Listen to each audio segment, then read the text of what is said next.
ഇനിയോ അവിൽക്ക് സമർപ്പിച്ചാൽ എന്താണ്ടാവുക?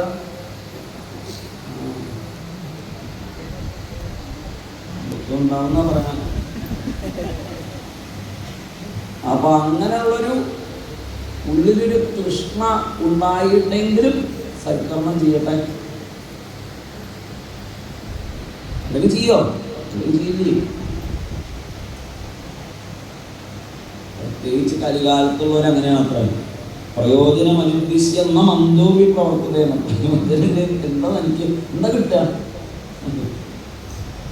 സപ്താഹത്ത് പോയാലേ എന്താ കിട്ടുക? നോക്കുക ലഡ്ഡു ഉണ്ടോ?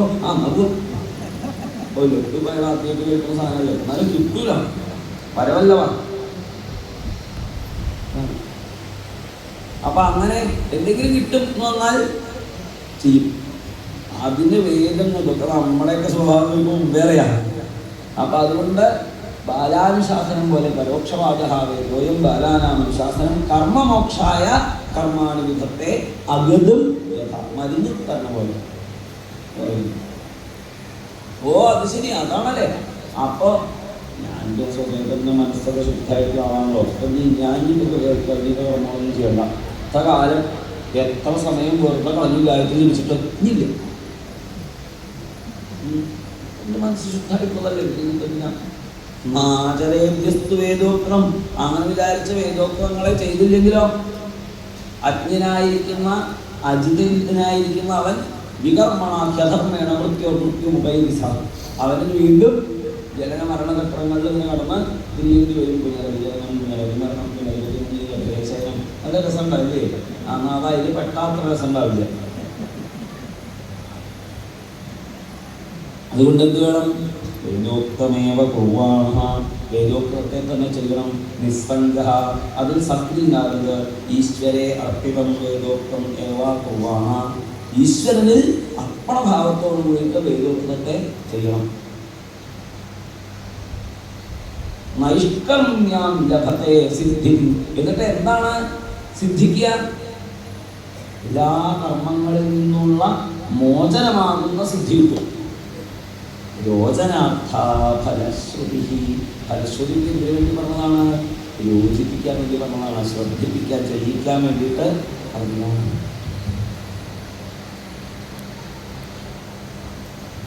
മഹാത്മാക്കളെ അർച്ചിക്കുക, ഗുരുനാഥന്മാരുടെ അനുഗ്രഹത്തിന് പാത്രമാവുക. അങ്ങനെ വേണം എന്ത് ചെയ്യാൻ. അപ്പൊ എന്ത് മനസ്സിലാക്കി?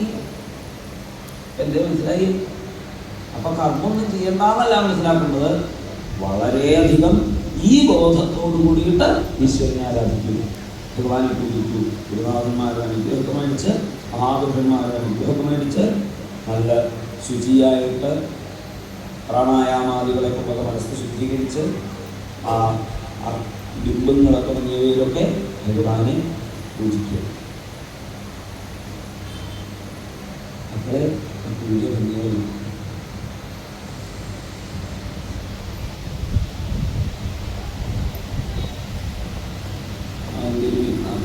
വിധി വളരെ സമ്മപ്പ് ചെയ്തിട്ട് അവിടെ പറയുന്നുണ്ട്.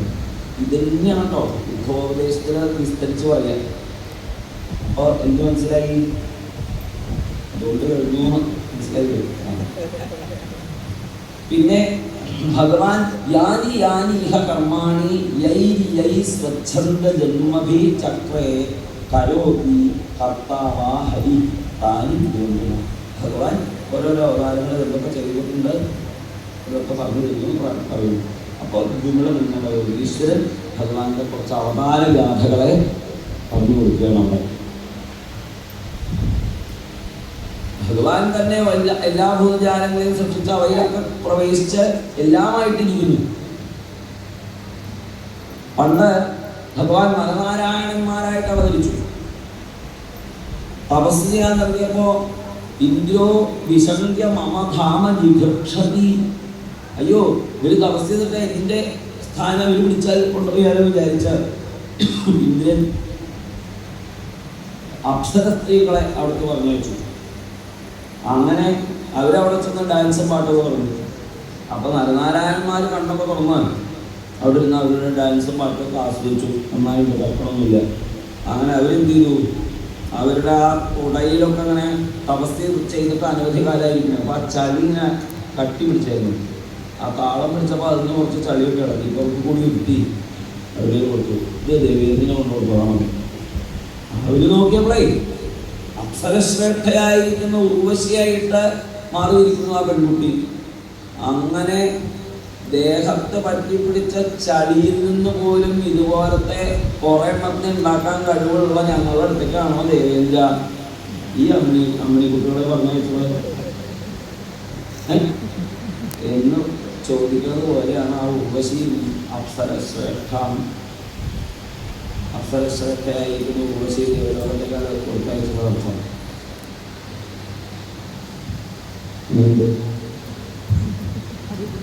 അപ്പോ അങ്ങനെ ഹംസമായിട്ട് ഭഗവാൻ അവതരിച്ചിട്ടുണ്ട്, മത്സ്യമായിട്ട് ഇങ്ങനെയുള്ള അവതാരങ്ങളെ കുറിച്ച് അവിടെ അറിയണം. അപ്പോൾ ഇങ്ങനെയുള്ള ഓരോ അവതാര ഗാഥകളൊക്കെ ഉള്ളത് കൊണ്ടെന്താ, അതൊക്കെ നമുക്ക് ചിന്തിക്കാനും കീർത്തിക്കാനും സ്മരിക്കാനും ഭഗവാനെ വൈവിധ്യങ്ങളായ നാമരൂപങ്ങളിലൂടെ ഭഗവാനെ കുറിച്ച് കേൾക്കാനും പറയാനും സ്മരിക്കാനും ഒക്കെയുള്ള വഴി ഉണ്ടാവുകയാണ്. എത്ര പറഞ്ഞാലും കേട്ടാലും ഓർത്താലും കഴിയാത്തതായിട്ടുള്ള ലീലകൾ ഭഗവാൻ ചെയ്തിട്ടുണ്ട്. അല്ലെങ്കിൽ നമുക്ക് എന്തൊക്കെ കാര്യങ്ങൾ സംസാരത്തെ കുറിച്ചിട്ട് വിചാരിക്കാനുണ്ടാവും. ഇപ്പൊ ഭഗവാനെ കുറിച്ച് വിചാരിക്കാൻ ഇത്രയൊക്കെ ഉണ്ടല്ലോ, അവസാനിക്കാത്ത അത്രയുണ്ട്.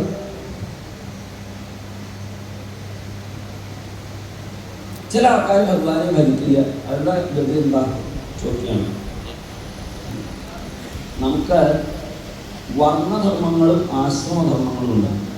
വർണ്ണധർമ്മങ്ങൾ എന്ന് പറഞ്ഞാൽ ഇഹലോകത്തെ ലൗകിക ജീവിതം നയിക്കാനായിട്ട് നമ്മൾ സ്വീകരിക്കുന്നതായിട്ടുള്ള ഒരു ഉപാധി, അതാണ് വർണ്ണം.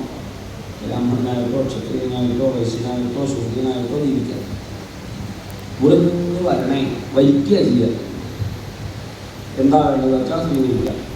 പരമമായിരിക്കുന്ന തത്വജ്ഞാന സിദ്ധിക്ക് വേണ്ടിയിട്ട് സ്വീകരിക്കുന്നതായ മാർഗത്തെയാണ് ആശ്രമം. ബ്രഹ്മചര്യം, ഗാർഹസ്ഥ്യം, വാനപ്രസ്ഥം, സന്യാസം. അപ്പോൾ ഇതൊക്കെ കൊണ്ട് ഈശ്വരനെ ആരാധിക്കാനായിട്ട് ഉപായം കിട്ടിയിട്ടും അത് ചെയ്യാത്ത, അതിനുള്ള ചാൻസ് ഇല്ലാത്ത ആൾക്കാര് ആനുകമ്പ്യ, അവരോട് അനുകമ്പ തോന്നേണ്ടതാണ്. പക്ഷെ ചാൻസ് ഉണ്ടായിട്ടും അതിനുള്ള അവസരം കിട്ടിയിട്ടും അത് ഉപയോഗിക്കാത്തവരുണ്ട്. അവരെ മൂർഖാഹ പണ്ഡിതമാനിന, അറിവില്ല എന്നാലും പണ്ഡിതരാണെന്നാണ് അവരുടെ നാട്യം. രാജസഗുണങ്ങളെ കൊണ്ട് മനസ്സിലെ പല ഘോരമായിട്ടുള്ള സങ്കല്പങ്ങളുള്ളതായവര് ഈ വിഷം ചീറ്റുന്ന പാമ്പിന്റെ പോലത്തെ സ്വഭാവം വരാം. അട്ടിക്കാൻ പറ്റിയവരുടെ എന്തൊന്നും അങ്ങോട്ട് പറഞ്ഞാലും കേൾക്കുകയാവും. അങ്ങനത്തെ ആൾക്കാരൊക്കെ ധാരാളം കണ്ടിട്ടുണ്ടാവില്ല. യാത്രയൊക്കെ പോകുന്ന ആൾക്കാരോട് ഏറ്റുമുട്ടാൻ അങ്ങനെയുള്ള ധാരാളം ആൾക്കാർ വരാറുണ്ട്. നിങ്ങളെപ്പോലുള്ളവരാണ് ലോകത്തിന് ഉപദ്രവം വരുത്തുന്നവർ, ഭൂമിക്ക് ഭാരമായിട്ട് ജീവിക്കുന്നത് നിങ്ങളാണ് എന്നൊക്കെ അതിനേക്കാൾ മണവരോടൊക്കെ അവർ പറയും. അങ്ങനെ അവര് വിഹസന്തി അച്യുതപ്രിയാൻ, ഗുരുവായൂരപ്പന്റെ ഭക്തജനങ്ങളെ അവര് പരിഹസിക്കും. കയ്യിലുള്ള കാശ് കൊണ്ടും അങ്ങനെയൊക്കെ പല കേമത്വങ്ങളെ കൊണ്ട് ഞങ്ങൾ തന്നെയാണ് മീതെ എന്ന് അഭിമാനിക്കുന്നവര് അപകട ലോകങ്ങളിൽ പോയി വിളിച്ചു. മനസ്സിന് സമാധാനമില്ലാതെ കണ്ട് ബലമില്ലാത്ത ഓരോരോ സാഹചര്യങ്ങൾ അഭിമുഖീകരിക്കേണ്ടി വരുന്ന സമയത്ത് മനസ്സിന് ബലമില്ലാത്തത് കൊണ്ട് അവർ പല അപകടങ്ങളും ചിലപ്പോൾ പ്രവർത്തിച്ചു എന്ന് വരും.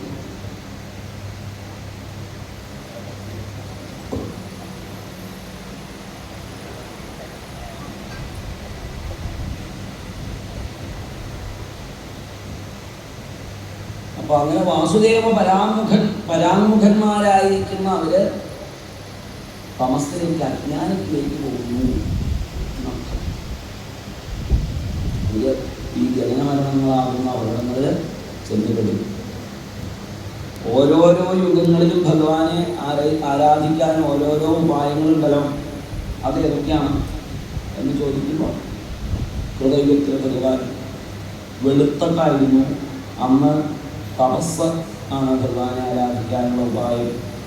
പിന്നെ ത്രേതായുഗായപ്പോഴും ഭഗവാൻ ചുവന്ന നിറത്തിലായി. അഗ്നിയിൽ ഭഗവാനെ പല സാമഗ്രികളും കൊണ്ട് ആരാധിക്കുന്നവരായി പിന്നുള്ളത്. ദ്വാപരയുഗത്തിൽ ചതുർബാഹുവും ഒക്കെ ആയിരിക്കുന്ന ഭഗവാനെ ആരാധിക്കുന്നു. കലികാലത്ത് രാമകൃഷ്ണന്മാരുടെ നാമസങ്കീർത്തനം, അവരെ സ്മരിക്കുക.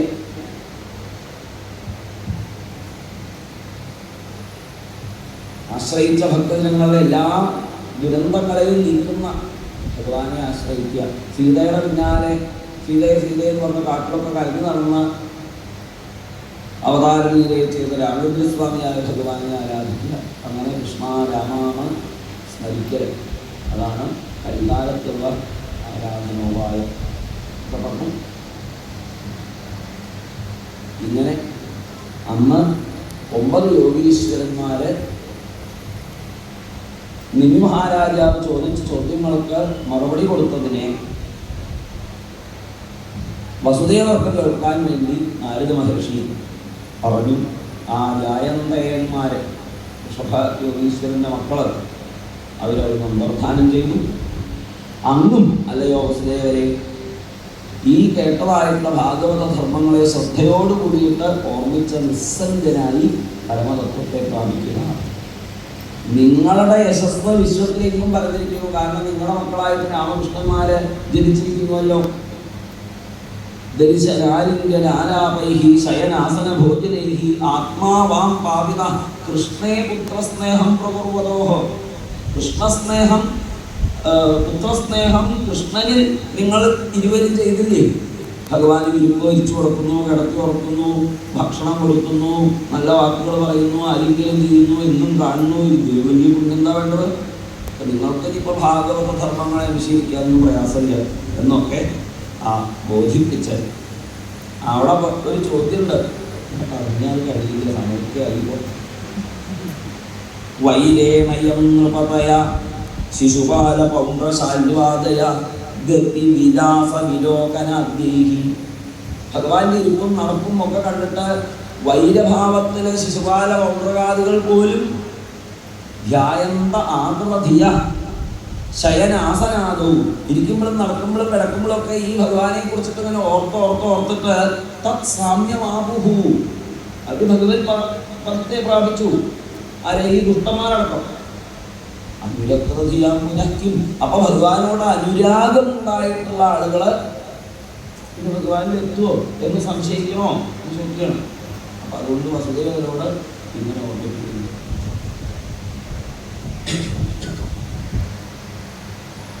അപ്പൊ ഏകദേശം ഇങ്ങനെയൊക്കെയാണ് ആ നിമിനവയോഗി സംവാദത്തെ കുറിച്ച് പറയാനുള്ളത്. ഇതിന് ശേഷമാണ് ഭഗവത് ഉദ്ധവ സംവാദം. ഇവിടെ 11:30 നമ്മൾ സാധാരണ നിർത്തൽ പറയുന്നുണ്ടപ്പോൾ അതിന് നേരം ഉണ്ടാവും തോന്നുന്നില്ല. അപ്പം അവിടെ വെള്ളമൊക്കെ കരുതിയിട്ട് വേണ്ടവർക്ക് കയറി കുടിക്കാം. അത് ഒന്നും എന്നൊക്കെ നിർത്തിയാൽ വേണമെന്നുള്ളവരെ ഇങ്ങോട്ട് കൊടുക്കാമെന്ന് വെച്ചാൽ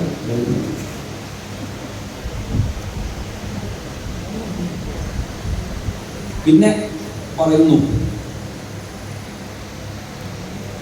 യദുകുലത്തിലുള്ളവരോട് ഭഗവാൻ പറഞ്ഞു, ഇതാ വലിയ കാലതാമസമില്ലാതെ സമുദ്രത്തിലെ ദ്വാരകൊക്കെ മുങ്ങിപ്പോവും. നമുക്ക് ബ്രാഹ്മണ ശാപം വന്നിട്ടുണ്ട്.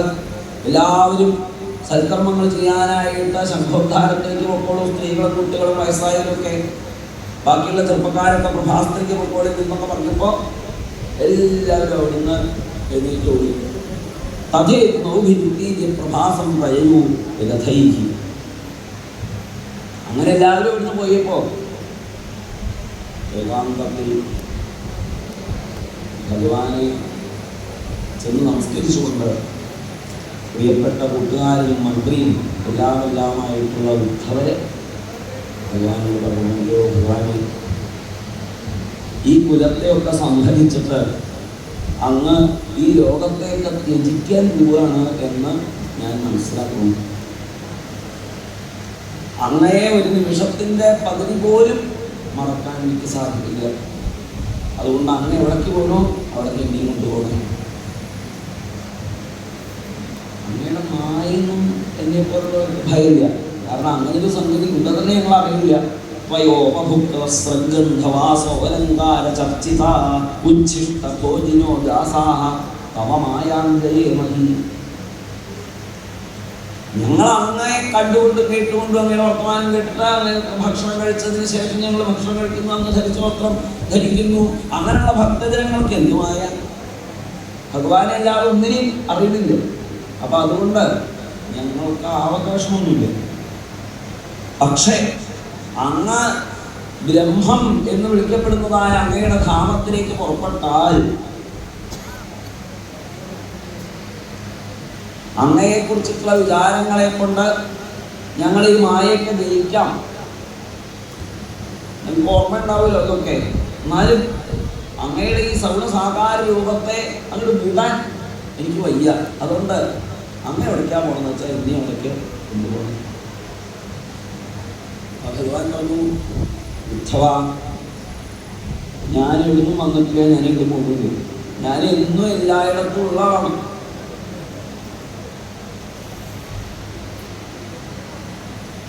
തത്വജ്ഞാനം ഇല്ലാത്തവർക്കാണ് അവിടെ പലതുണ്ട് എന്ന് തോന്നുന്നത്. കർമ്മമുണ്ട്, അകർമ്മമുണ്ട്, വികർമ്മമുണ്ട് എന്നൊക്കെ തോന്നുന്നത്. അതുകൊണ്ട് മനസ്സിനെയും ബുദ്ധിയൊക്കെ നിയന്ത്രിച്ച് ഇതെല്ലാം ആത്മസ്വരൂപത്തിൽ വർദ്ധിക്കുന്നതാണ് എന്ന് ബോധിച്ചോളൂ.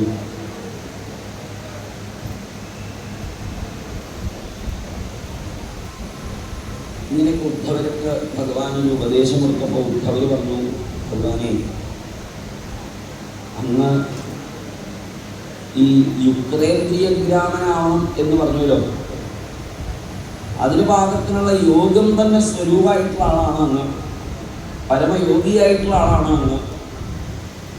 യോഗത്തെ അവലംബിച്ചെത്തുന്ന ലക്ഷ്യമായിരിക്കുന്ന ആളാണ് അങ്ങ്.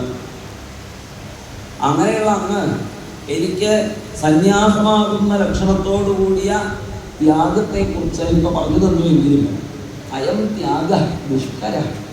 ഈ ത്യാഗം എന്ന് പറയുന്നത് വളരെ ദുഷ്കരമായിട്ടുള്ള സംഗതിയാണ്. അതിപ്പോ വിഷയാസക്തരല്ലാത്ത ആൾക്കാർക്ക് തന്നെ അങ്ങനെയാണ് എന്നിരിക്കെ, കുറച്ച് വിഷയാസക്തരായിട്ടുള്ള ആളുകൾക്ക് എങ്ങനെയാണ് ത്യാഗം ചെയ്യാൻ സാധിക്കുക? നമുക്ക് എന്താ ത്യജിക്കാൻ പറ്റുക? പരമതത്വത്തെ ബോധിക്കാൻ വേണ്ടിയിട്ട് എല്ലാം ത്യജിക്കണം. ദേഹത്തിൽ ഞാൻ എന്നുള്ള ഭാവം തന്നെ ത്യജിക്കണം. അങ്ങനെ ത്യജിക്കലോട്ടും എളുപ്പമല്ല. അവിടെ ഒരു പൊട്ടുസൂചി ത്യജിക്കാൻ കൂടി നമുക്ക് വയ്യ. അപ്പോഴാണ് ദേഹദേഹാദികളുള്ള ഞാൻ എന്നുള്ള വിചാരങ്ങൾ ത്യജിക്കുന്നത്.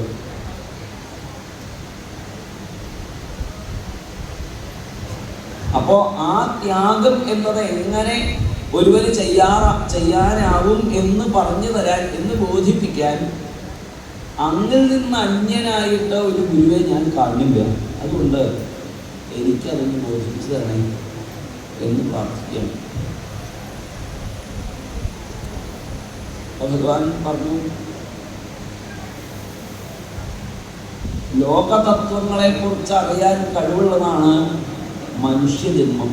മറ്റ് ജന്മങ്ങളെ അപേക്ഷിച്ച് എനിക്ക്, മറ്റ് ജീവജാലങ്ങളെയൊക്കെ അപേക്ഷിച്ച് എനിക്ക് മനുഷ്യരോട് ഇത്തിരി അധികം താല്പര്യമുള്ളത് മനുഷ്യന് ബ്രഹ്മാവലോകധിഷണയുണ്ട് എന്നതിനാലാണ്.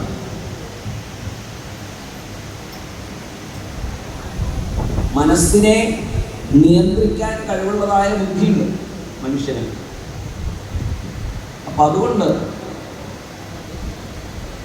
ഇഹലോകത്ത് ജീവിക്കുന്ന സമയത്ത് അറിയുന്ന വിഷയങ്ങളിലൂടെ, അനുഭവിക്കുന്ന ഓരോരോ സാഹചര്യങ്ങളിലൂടെ കടന്നു പോകുമ്പോൾ അതിൽ നിന്നൊക്കെ ഉൾക്കൊള്ളുന്നതായ പാഠങ്ങളെ കൊണ്ട് വേണ്ടതെന്ത് വേണ്ടാത്തതെന്ത് എന്ന തിരിച്ചറിവോട് കൂടിയിട്ട് മുമ്പിലേക്ക് പോകാൻ കഴിവുള്ളവരാണ് മനുഷ്യരെ. അങ്ങനെയുള്ള നമ്മൾ എങ്ങനെ ജീവിക്കണം? ഞാൻ ഉദാഹരണമായിട്ട് ഒരവധൂതനും നമ്മുടെ പൂർവികനായ യദു മഹാരാജാവും തമ്മിലുണ്ടായ ഒരു സംവാദം പറഞ്ഞു തരാം. ഒരിക്കൽ യാദൃച്ഛികമായിട്ട് യദു മഹാരാജാവ് ഒരു അവധൂതനെ കണ്ടു. ലോകത്തുള്ള ആൾക്കാരൊക്കെ സുഖം ഉണ്ടാവാനും ദുഃഖമില്ലാണ്ടിരിക്കാനും വേണ്ടിയിട്ട് ഇങ്ങനെ കടന്നു ഓടുകയാണ്. അങ്ങനെ എല്ലാവരും കഷ്ടപ്പെട്ട് ഓടിക്കൊണ്ടിരിക്കുന്ന സമയത്ത് ഒരു വിഷയങ്ങളുമായിട്ട് സക്തി ഇല്ലാതെ കണ്ട് ഒരു വസ്ത്രമില്ല, ആഭരണങ്ങളില്ല, താമസിക്കാൻ ഭവനമില്ല, ഇതൊന്നും ഇല്ലാണ്ടെയും പരമാനന്ദത്തെ അനുഭവിച്ചുകൊണ്ട് ഒരു അവധൂതൻ വർത്തിക്കുന്നു.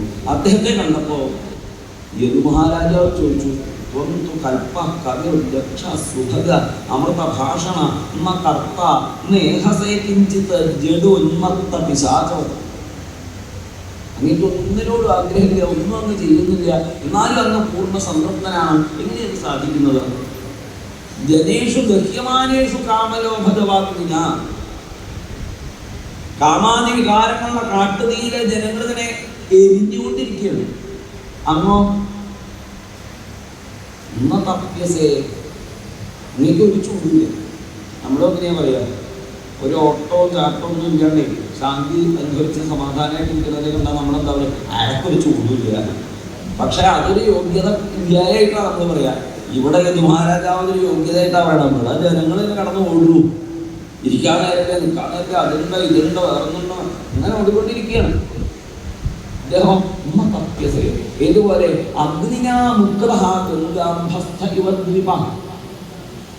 കാട്ടുതീയിൽ നിന്ന് എങ്ങനെയൊക്കെയോ രക്ഷപ്പെട്ട ഗംഗാ നദിയിലെ തന്നതായിട്ടുള്ള ജലത്തിലേക്ക് വന്നിറങ്ങിയാൽ ഒരു കാട്ടാനൊക്കെ എത്ര തൃപ്തി ഉണ്ടാവും. ഇനി അതിനൊരു പഴപ്പഴ കാട്ടി കൊടുത്താൽ അവിടെ കയറി വരുമോ?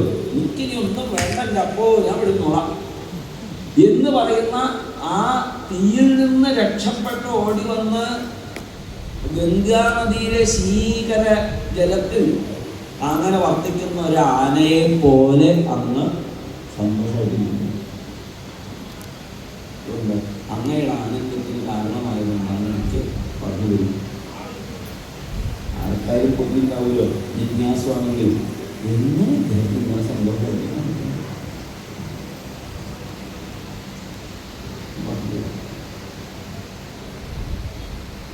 എനിക്ക് കുറേ ഗുരുനാഥന്മാരുണ്ട്, അവരിൽ നിന്ന് ഞാൻ ഓരോന്നൊക്കെ പഠിച്ചു. ഭൂമിയിൽ നിന്ന് ക്ഷമിക്കാൻ പഠിച്ചു, വായുവിൽ നിന്ന് നിസ്സംഗത്വം പഠിച്ചു, ആകാശത്തിൽ നിന്ന് അതുപോലെ വ്യാപ്തിയുള്ളതാണ് ആത്മസ്വരൂപമെന്നും അവിടെ പല മേഘങ്ങളും വന്നുപോയാലും ആകാശത്തിനൊരു ആപത്തും പറ്റില്ല എന്നുള്ളതൊക്കെ ഞാൻ മനസ്സിലാക്കി. വെള്ളം ഒഴുകുന്നയിടത്തെ ശുദ്ധീകരിക്കുന്നത് പോലെ മാധുര്യവും തീർത്ഥഭാവവും ഒക്കെ ഉണ്ടാവണം നമ്മിൽ എന്ന് ഞാൻ പഠിച്ചു. അഗ്നി അതിലേക്ക് എന്തിട്ടാലും ഭസ്മമാക്കുന്നു. അതുപോലെ മഹാത്മാക്കള് ചെയ്യുന്ന പ്രവർത്തികളിൽ ചെയ്തെറ്റുകൾ ധർമാധർമ്മങ്ങളൊന്നുമില്ല. അവരെന്ത് ചെയ്താലും അതിനൊരൊറ്റ അർത്ഥമുള്ളൂ, നാരായണായേതി സമർപ്പയാമി എന്ന് ഞാൻ പഠിച്ചു. ചന്ദ്രൻ ചെറുതാവുന്നു ചെറുതാവുന്നു പിന്നെ മനസ്സിലായി ചന്ദ്രനില്ലാത്തത് വലുതാവുന്നത്. ചന്ദ്രന്റെ മീതെ പതിക്കുന്ന ഭൂമിയുടെ നിഴലാണ് ചെറുതും വലുതൊക്കെ ആവുന്നത്. ചന്ദ്രന് മാറ്റില്ല. അതുപോലെ ആത്മസ്വരൂപത്തിന് മാറ്റില്ല. ഉൽപ്പത്തി സ്ഥിതിലയങ്ങളും വളർച്ചയും തളർച്ചയും ക്ഷീണിക്കലും വലുതാവലും ആരോഗ്യത്തോടു കൂടിയിരിക്കലും വിശക്കലും ദാഹിക്കലും ഇങ്ങനെയുള്ളതൊക്കെ ആർക്കേ ഉള്ളൂ? ദേഹത്തിനേ ഉള്ളൂ എന്ന് ഞാൻ ചന്ദ്രനെ കണ്ടപ്പോൾ പഠിച്ചു. സൂര്യൻ ആര് എടുത്താലും അത് യഥാസമയത്ത് ഉദിച്ചു വരുന്നു. ആർക്കും ഭേദഭാവമില്ലാതെ കൊണ്ട് ഏത് കളവനും ഏത് നല്ലവനും ഒരേപോലെ പ്രകാശം നൽകുന്നു.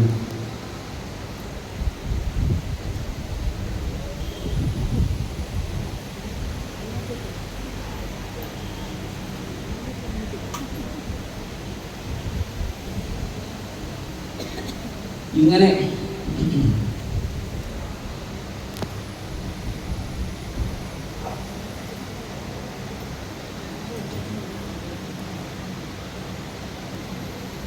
ഒരു കപോതം അതിൻ്റെ കുട്ടികളെ വേടൻ പിടിച്ചപ്പോൾ സ്വയം വേടൻ്റെ വലയിലേക്ക് ചാടി ആത്മഹത്യ ചെയ്ത കപോതത്തെ പോലെ ആവരുത് എന്നും ഭക്ഷണത്തിന് വേണ്ടിയിട്ട് ഓടി നടക്കാതെ കണ്ട് വിശന്നിട്ടായാലും കാത്തിരുന്ന് കിട്ടുമ്പോൾ അത് കഴിക്കുക.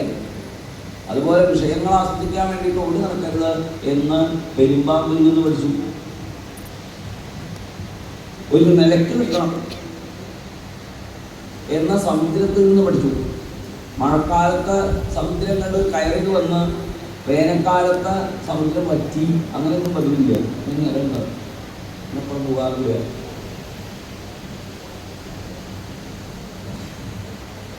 ഉണ്ടാകുന്ന തിരുമാലകളും ഇതൊന്നൊരു മാറ്റമില്ല. അങ്ങനെയുള്ളതായൊരു നില ഉണ്ടാവണം. അഗാധമായിരിക്കുന്ന അറിവിൻ്റെ അളവും വിശാലമായ മനസ്ഥിതിയും ഒക്കെ സൗന്ദര്യത്തിൽ നിന്ന് നമുക്ക് പഠിക്കാവുന്നതേ. പലരും പഠിക്കാലോ, പർവ്വത്തിലുള്ളതും ഇതിനപ്പുറം പഠിക്കാം. ഈയാൻ പാറ്റ ഇന്നുന്നതെല്ലാം ഒന്നല്ല എന്ന് പഠിപ്പിച്ചു.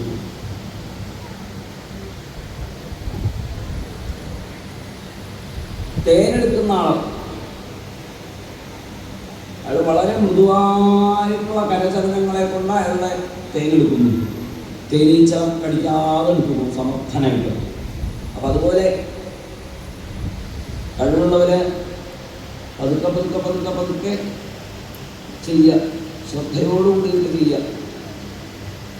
അതിൽ നിന്ന് ഫലം ഉണ്ടാവും.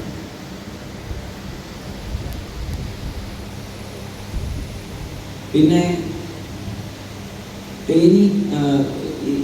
ആന അപ്പുറത്തൊരു പെടിയാനെ കണ്ടപ്പോൾ ഇങ്ങേക്ക് നിൽക്കണ കൊമ്പനാന ഓടി എൻ്റെ എന്താ പ്രിയതമയെന്ന് പൊളിച്ചിട്ട് അപ്പോഴാണ് നടുക്കൽ ആരോ വായിക്കുന്നു വിളിച്ചു വെച്ചത്. അതിൽ പോയിട്ടുണ്ട്.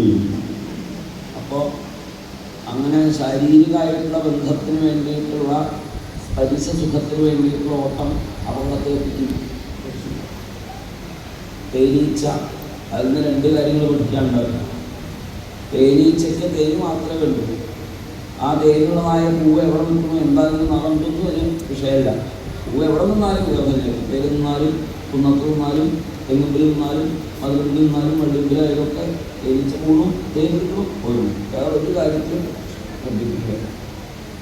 അതുപോലെ പ്രപഞ്ചത്തിൽ പല സാധനങ്ങളും ഉണ്ടാവും. പക്ഷെ നല്ലത് മാത്രം സ്വീകരിക്കുക. വേണ്ടത് സ്വീകരിക്കും.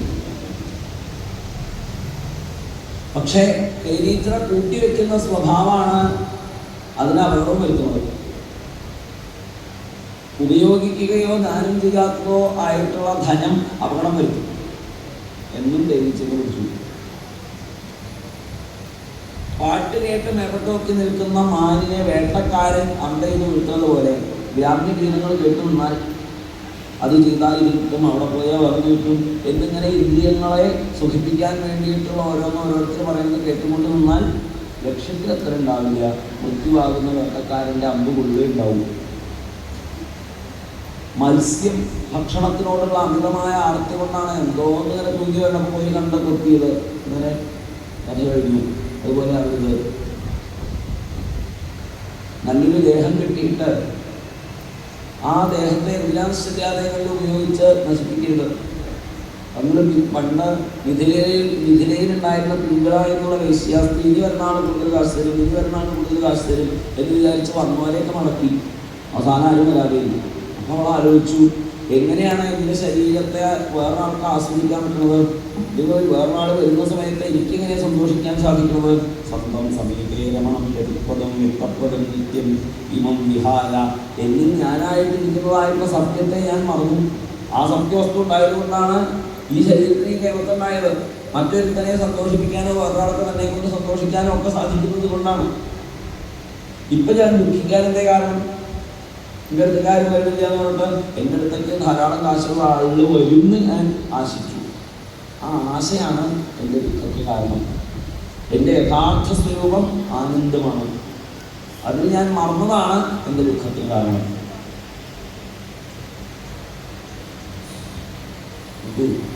ആ വേശ്യാസ്ത്രീ പറഞ്ഞതാണ്, ആശാദി പരമം ദുഃഖം നൈരാശ്യം പരമം സുഖം ഇത് സഞ്ചിദ്യ കാന്താശ സുഖം സുഷ്വാപിംഗള. അങ്ങനെ കാന്താശയെ മുറിച്ചു കളഞ്ഞ് പിങ്കള സുഖമായിട്ട് ഉറങ്ങുന്നു. പിന്നൊരു കുഞ്ഞിപ്പക്ഷി, അതിൻ്റെ കയ്യിൽ മാംസം കിട്ടി. അത് തിന്നാൻ വേണ്ടിയിട്ട് അതുകൊണ്ട് പോകുന്ന സമയത്ത് വലിയ പക്ഷികൾ ആക്രമിക്കാൻ വന്നു. വേഗം ഈ മാംസകൃഷ്ണാണ് ഉപേക്ഷിച്ചു. അതോടുകൂടിയിട്ട് വലിയ പക്ഷികൾ അതിൻ്റെ പിന്നാലെ പോയി. ഒരു സ്വതന്ത്രയായി. ഇതുപോലെ നമ്മൾ നമ്മുടെ കേരളത്താണെന്ന് വിചാരിച്ചു കൊണ്ട് നടക്കുന്ന പലതും നമുക്ക് അപകടം വരുത്തുള്ളത്.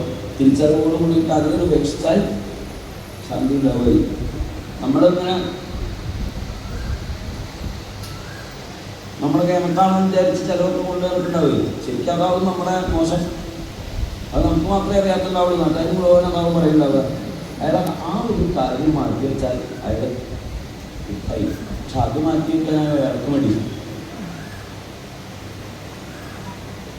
പിന്നെ ഒരു ചെറിയ കുട്ടി ഒരു കളിപ്പാട്ടം പോലും ഇല്ലാതെ ഇങ്ങനെ ഓടിച്ചാടി നടന്ന് സന്തോഷിക്കുന്നതായിട്ടുള്ള ഒരു ആൺകുട്ടി. അതുപോലെ തന്നെയായിരുന്നു നമ്മളെല്ലാവരും. നിരുപാധികമായിട്ട് ആനന്ദിക്കാൻ കഴിവുള്ളവരായിരുന്നു. പക്ഷെ ഇപ്പോൾ ഒരു ഉപാധി ഇല്ലാതെ ഇങ്ങനെ ആനന്ദിക്കാൻ വയ്യ. ഐഫോൺ വേണം, അതുകൊണ്ട് പല ഗാഡ്ജറ്റ്സ് ആണ് ഇന്ന് എല്ലാവർക്കും സന്തോഷഹേതു. അങ്ങനെയല്ല, ഉപാധികളില്ലാതെ നമുക്ക് സന്തോഷിക്കാനാണ് സാധിക്കുന്നതെന്ന് ഒരു ചെറിയ കുട്ടിയെ കണ്ടാൽ മനസ്സിലാവും. പിന്നെ ഒരു പെൺകുട്ടി, അതിൻ്റെ കയ്യിലുള്ള വളകളുടെ ശബ്ദം ഒരു ഉപദ്രവമായി തോന്നിയപ്പോൾ ഓരോരോ വളകളായിട്ട് അത് അഴിച്ചു വെച്ചു. അവസാനം ഒരു വളയുടെ ശബ്ദം കേൾക്കില്ല. അത്രേ അത് തന്നെ ഒക്കെയാണ് അഴിച്ചു വെക്കാൻ. അല്ല, അത് പറയാനല്ല ഇത് പറഞ്ഞത്. ഓരോന്നായിട്ട് അഴിച്ചു വെക്കാൻ പറ്റുള്ളൂ. ഇത് എന്തിനെ കുറിച്ചാണ് പറയുന്നത്?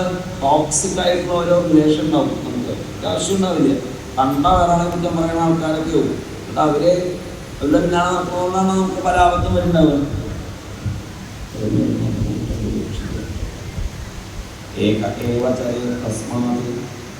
ഒറ്റയ്ക്ക് സഞ്ചരിക്കുക, പരമമായ ലക്ഷ്യത്തെ ലഭിക്കണം എന്ന് വിചാരിക്കണമെങ്കിൽ ഒറ്റയ്ക്ക് പോവുക. കൂട്ടം കൂടിയാൽ അവിടെ വാസേ ബഹൂനാം കലഹ എന്ന് മനസ്സിലാക്കിയിരുന്നു. പിന്നെ ശരമുണ്ടാക്കുന്ന ആള് ശ്മാഭൃതായാന ഘോഷം എന്ന് നെൽപ്പത്തൂർ എഴുതിയിട്ടുണ്ടല്ലോ. ആ രാജാവിൻ്റെ വലിയ ഘോഷയാത്ര പോയത് പോലും ആ ശബ്ദം ഈ വിദ്വാൻ കേട്ടിട്ടുകൂടിയില്ല. പിറ്റേ ദിവസം ഉണ്ടാക്കിയ ശരങ്ങളെ കൊണ്ട് രാജാവിനെ ചെന്ന് കണ്ടു. അവിടെ ഏൽപ്പിച്ചിട്ടുണ്ട് കേട്ടോ. കണ്ടു കേട്ടോ, ഞാൻ ഇന്നലെ തൻ്റെ പഠിക്കൽ കൂടെ പോയപ്പോൾ താനൊന്ന് പഠിക്കൽ വന്ന് നിൽക്കും കൂടി ഇരുന്നില്ലോ. ഞാൻ തന്നെ കാണുന്നു തിരിച്ചതായിരുന്നു. ഞാൻ നോക്കും ചെയ്തു അതേ പോകുമ്പോൾ തന്നെ അവിടെ കണ്ടില്ലോ. എപ്പോന്നോ ഇത്ര ശബ്ദമൊക്കെ കേട്ടിട്ട് ഞാൻ അറിഞ്ഞില്ലേ? ഞാൻ ഇന്നലെ ഉണ്ടാക്കണ തിരക്കിലായിരുന്നു. എപ്പോഴാദ്യം പോയി? 4 മണിക്ക് ഉണ്ടാവും.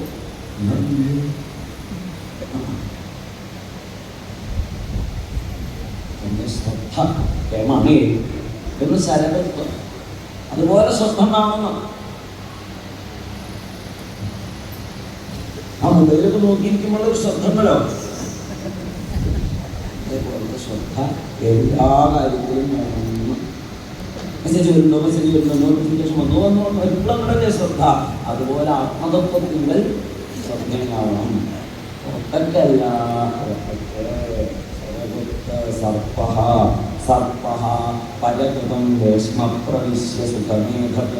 സർപ്പത്തിന് സ്വന്തമായിട്ട് എന്തെങ്കിലും വേണമെന്ന് ആഗ്രഹില്ല.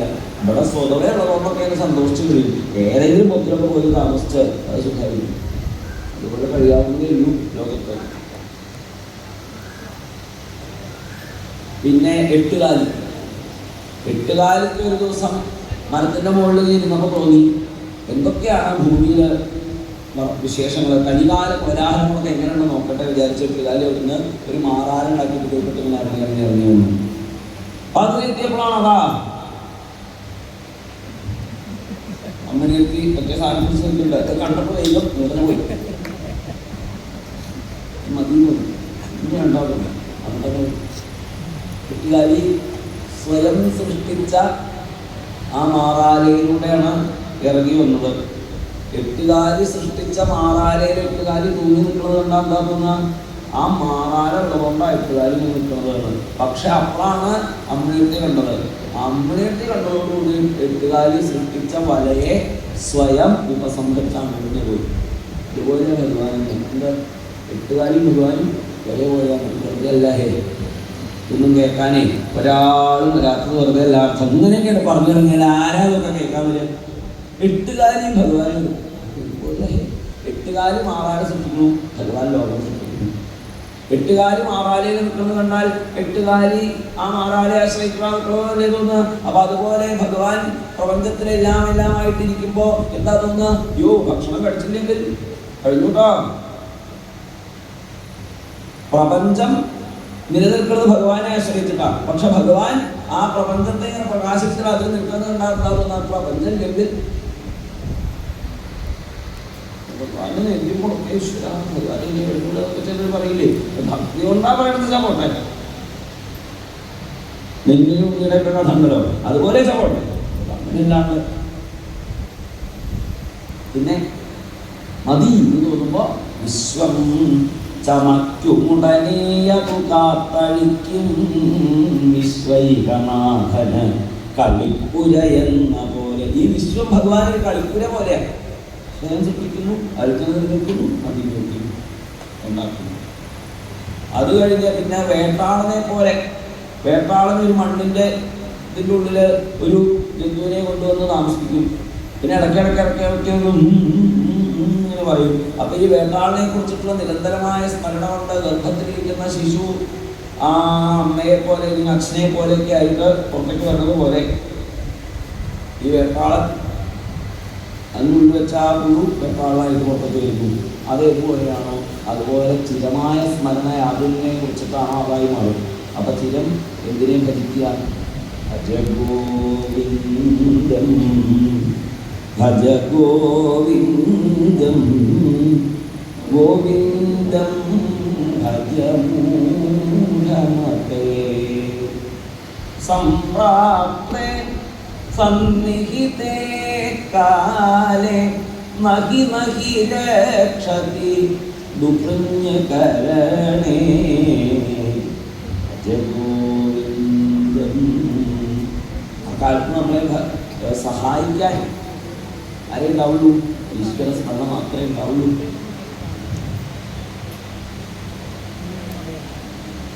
ഇനി ഒരു മാസമേ ഉള്ളൂ. അതെന്താ?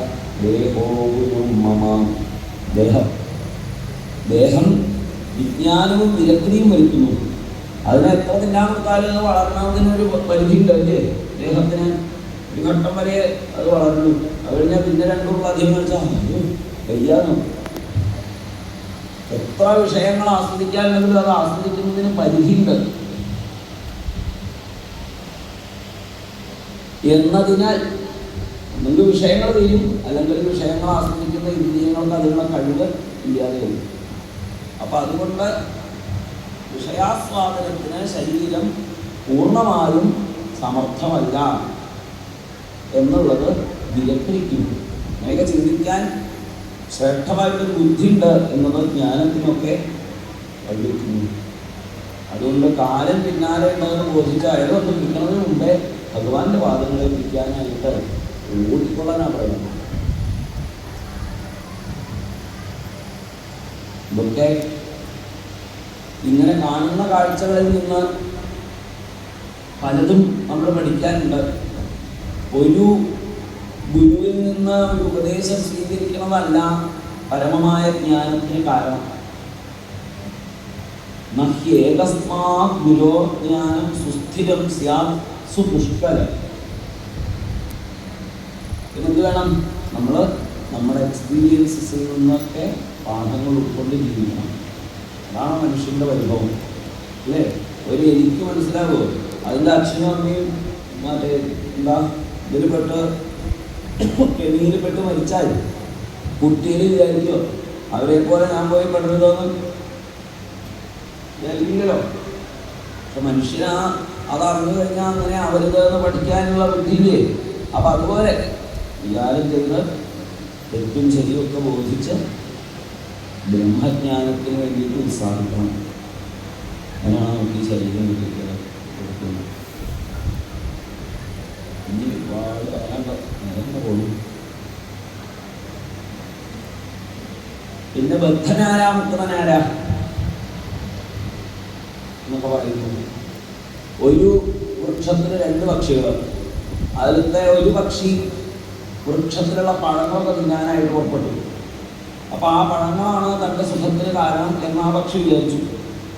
മറ്റേ പക്ഷികൾ വന്ന് വളമ്പി അങ്ങനെ ഇരിക്കുമ്പോൾ ഒന്നിനും കൊള്ളാണ്ട് ഞാൻ കണ്ടില്ലേ എന്നൊക്കെ പറഞ്ഞ് എനിക്ക് സന്തോഷമായി. അങ്ങനെ കുറേ പഴങ്ങൾ ആസ്വദിച്ച് മഴക്കാലം വന്നപ്പോൾ വളരാണ്ട് വരും. അപ്പോൾ ഈ പക്ഷികളിൽ നിലനിൽക്കാൻ കഴിയും. എൻ്റെ ജീവിതം ഇങ്ങനെ ആയി പോയോ. മറ്റേ പക്ഷിക്കോ അതാദ്യം പഴത്തിനാൻ പോയിട്ടില്ല, അതുകൊണ്ട് അത് ഇപ്പോഴും സ്വാതന്ത്ര്യമാണ്. തൻ്റെ ആനന്ദത്തിന് ആസ്പദം വിഷയങ്ങളല്ല എന്ന് ബോധിച്ചിരിക്കുന്നവനാണ് മുക്തൻ. തൻ്റെ സുഖത്തിന് കാരണം ഈ ഇന്ദ്രിയങ്ങൾ ആസ്വദിക്കുന്ന വിഷയങ്ങളാണ് എന്ന് വിചാരിച്ചിരിക്കുന്നവനാണ് മുക്തൻ. ദേഹസ്ഥോപി ന ദേഹസ്ഥഃ വിദ്വാൻ സ്വപ്നാത് യഥാ ഉത്ഥിതഃ. സ്വപ്നത്തിൽ നിന്ന് ഉണർന്നവന് ഇതുവരെ കണ്ടത് സ്വപ്നമല്ലേ, അങ്ങനെ ഒന്നും കാര്യമില്ല എന്ന് ബോധ്യമുണ്ടാവും. അദേഹസ്ഥ അപി, ദേഹവുമായിട്ടൊരു സംബന്ധമില്ലാത്ത ആത്മസ്വരൂപമാണ് എങ്കിലും ദേഹസ്ഥനാണ് എന്നൊരുത്തൻ വിചാരിക്കുന്നു എന്നുണ്ടെങ്കിൽ അവനാണ് കുമതി സ്വപ്നദ്രിക്യഥ. സ്വപ്നം കാണുന്നവനെ പോലെ ആവും. സ്വപ്നം കാണുന്നവൻ എങ്ങനെയാ? വിട്ടില്ലേ, അയാളെന്തോ അപകടം കാണുകയാണേ, പാമ്പ് കൊത്താമെന്നോ ആരോ ഓടി വന്ന് കുന്തം കൊണ്ട് കഴുത്തിന് കുത്തി, അതാ അയാൾ കരഞ്ഞത്. കഴുത്തിനിങ്ങനെ പിടിച്ചിങ്ങനെ ആക്കുന്നത് അതുപോലെയാണ് ആരെ ബദ്ധൻ. അവൻ തൊക്കെ ശരിയാണെന്ന് വിചാരിക്കുക. ദേഹവുമായിട്ട് ഒരു സംബന്ധമില്ലാത്ത കാര്യമാണ്. പക്ഷെ ഞാനല്ലേ എന്നെയല്ലേ കുത്തുന്നതെന്ന് അയാൾ ധരിക്കണേ. അതേപോലെ ദേഹത്തിന് വരുന്നതായിട്ടുള്ള സുഖഭോഗങ്ങൾ ആനാസ്വദിക്കുന്നതും ദേഹത്തിന് വരുന്നതായിട്ടുള്ള ദുഃഖമൊക്കെ ഞാൻ അനുഭവിക്കുന്നതും തെറ്റിദ്ധരിച്ചിരിക്കുന്ന കുമതി ആരാണോ അവനാണ് ബുദ്ധൻ. ഈ കുമതിയിലാണ് ആത്മവിദ്യ കൊണ്ട് ഭഗവാൻ അർജുനനിൽ നിന്ന് നീക്കിക്കൊടുക്കുന്നത്. കുമതി മഹാരാജ ആത്മവിദ്യയായ ചരണഗതി പരമസ്യ തസ്യമേസ്തു എന്ന് ഭീഷ്മർ പ്രാർത്ഥിക്കുന്നുവല്ലോ. ഈ കുമതിയ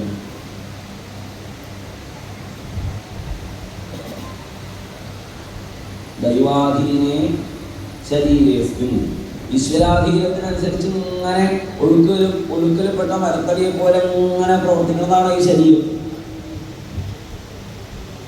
ദൈവാധീനെ ശരീരേസ്മിൻ ഗുണഭാഗ്യേന കർമ്മണ വർത്തമാനഃ അബുധഃ തത്വകർത്താസ്മി ഇത് നിബദ്ധ്യതേ.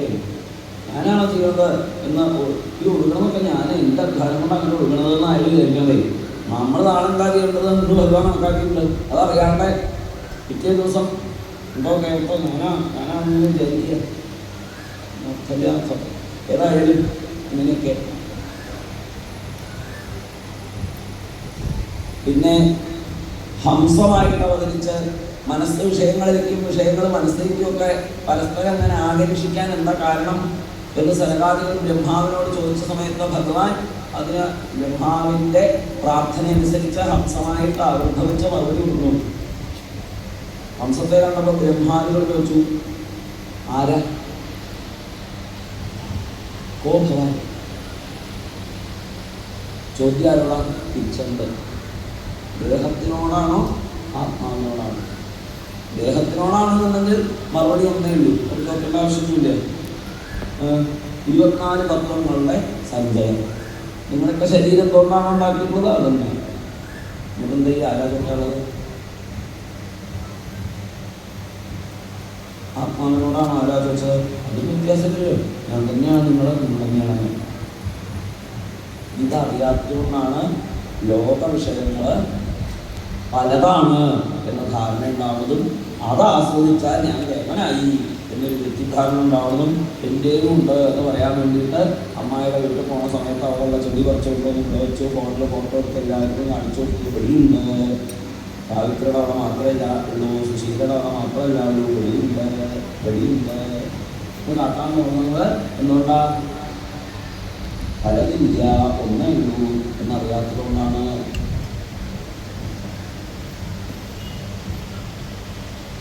ഇത് ഭഗവാൻ പറഞ്ഞു കൊടുക്കുന്നു ഹംസമായിട്ട് ആവിർഭവിച്ചിട്ട്. യോ ജാഗരേ ബഹിരനുക്ഷണ ധർമ്മിണോത്ഥാൻ ഭുക്തേ സമസ്തകരണൈഹി. ജാഗ്രതത്തിലെ എല്ലാ കരണങ്ങളുമായിട്ട് പ്രവർത്തിച്ച വിഷയങ്ങളെ ആസ്വദിക്കുന്നതും സ്വപ്നത്തിൽ ജാഗ്രതയിൽ അനുഭവിച്ചതിനെ കുറിച്ച് വീണ്ടും വിചാരം ചെയ്യുന്നവനായിട്ടും സുഷുപ്തിയിൽ ഇതിനെയെല്ലാം സംഹരിക്കുന്നവനായിട്ടും ഒരാളിരിക്കുന്നു. സ്മൃത്യന്മയാത് ത്രിഗുണവൃത്തി വിനിയേശ. ഇത് മുഴുവനും അറിയാൻ സാധിക്കും. സുഖമായിട്ട് ഉറങ്ങി എന്ന് സുഷുപ്തിയിലെ സൗഖ്യത്തെ ആസ്വദിച്ചതാര്? അങ്ങനെ മൂന്നിനെയും അറിയുന്നവനായിട്ടിരിക്കുന്നത് ഒരാൾ തന്നെ, അയാളാണ് ഞാൻ എന്ന് ബോധിക്കുക.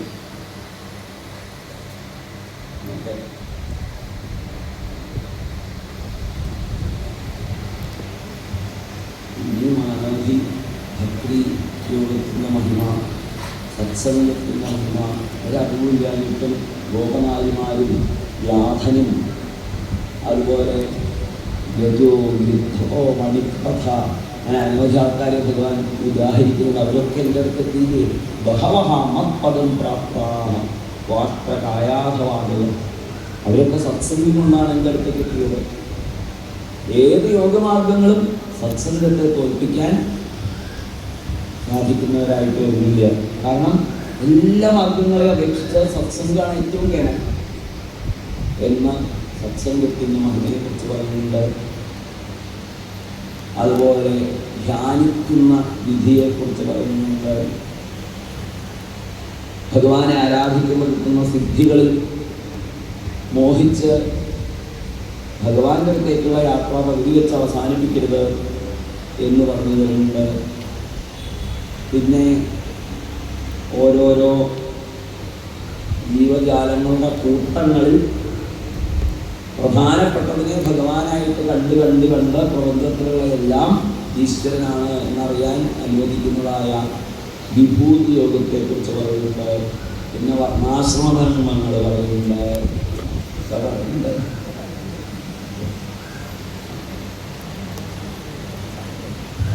പിന്നെ പണ്ട് അവന്തിയിലുണ്ടായിരുന്നൊരു ഭിക്ഷു, അദ്ദേഹത്തിന് നല്ല കാശുണ്ടായിരുന്നു, കാശിനേക്കാൾ ഇഷ്ടമുണ്ടായിരുന്നു. അദ്ദേഹത്തെ കഥ പറയാം. അതെന്താ? അതോ ഉദ്ധവർ ചോദിച്ചു, നമ്മൾ നല്ല വഴിക്ക് നടക്കാനൊക്കെ നിശ്ചയിച്ചു, പരമസാത്വികന്മാരായി, എന്നാലും അതറിയാവുന്ന കുറേ ആൾക്കാർ നമ്മളെ ഉപദ്രവിക്കും. അപ്പൊ അങ്ങനെയുള്ളവരുടെ ഉപദ്രവത്തെ എങ്ങനെ സഹിക്കും? അപ്പൊ ഭഗവാൻ പറഞ്ഞു, അത് സഹിക്കാൻ വളരെ ബുദ്ധിമുട്ട് തന്നെയാണ്.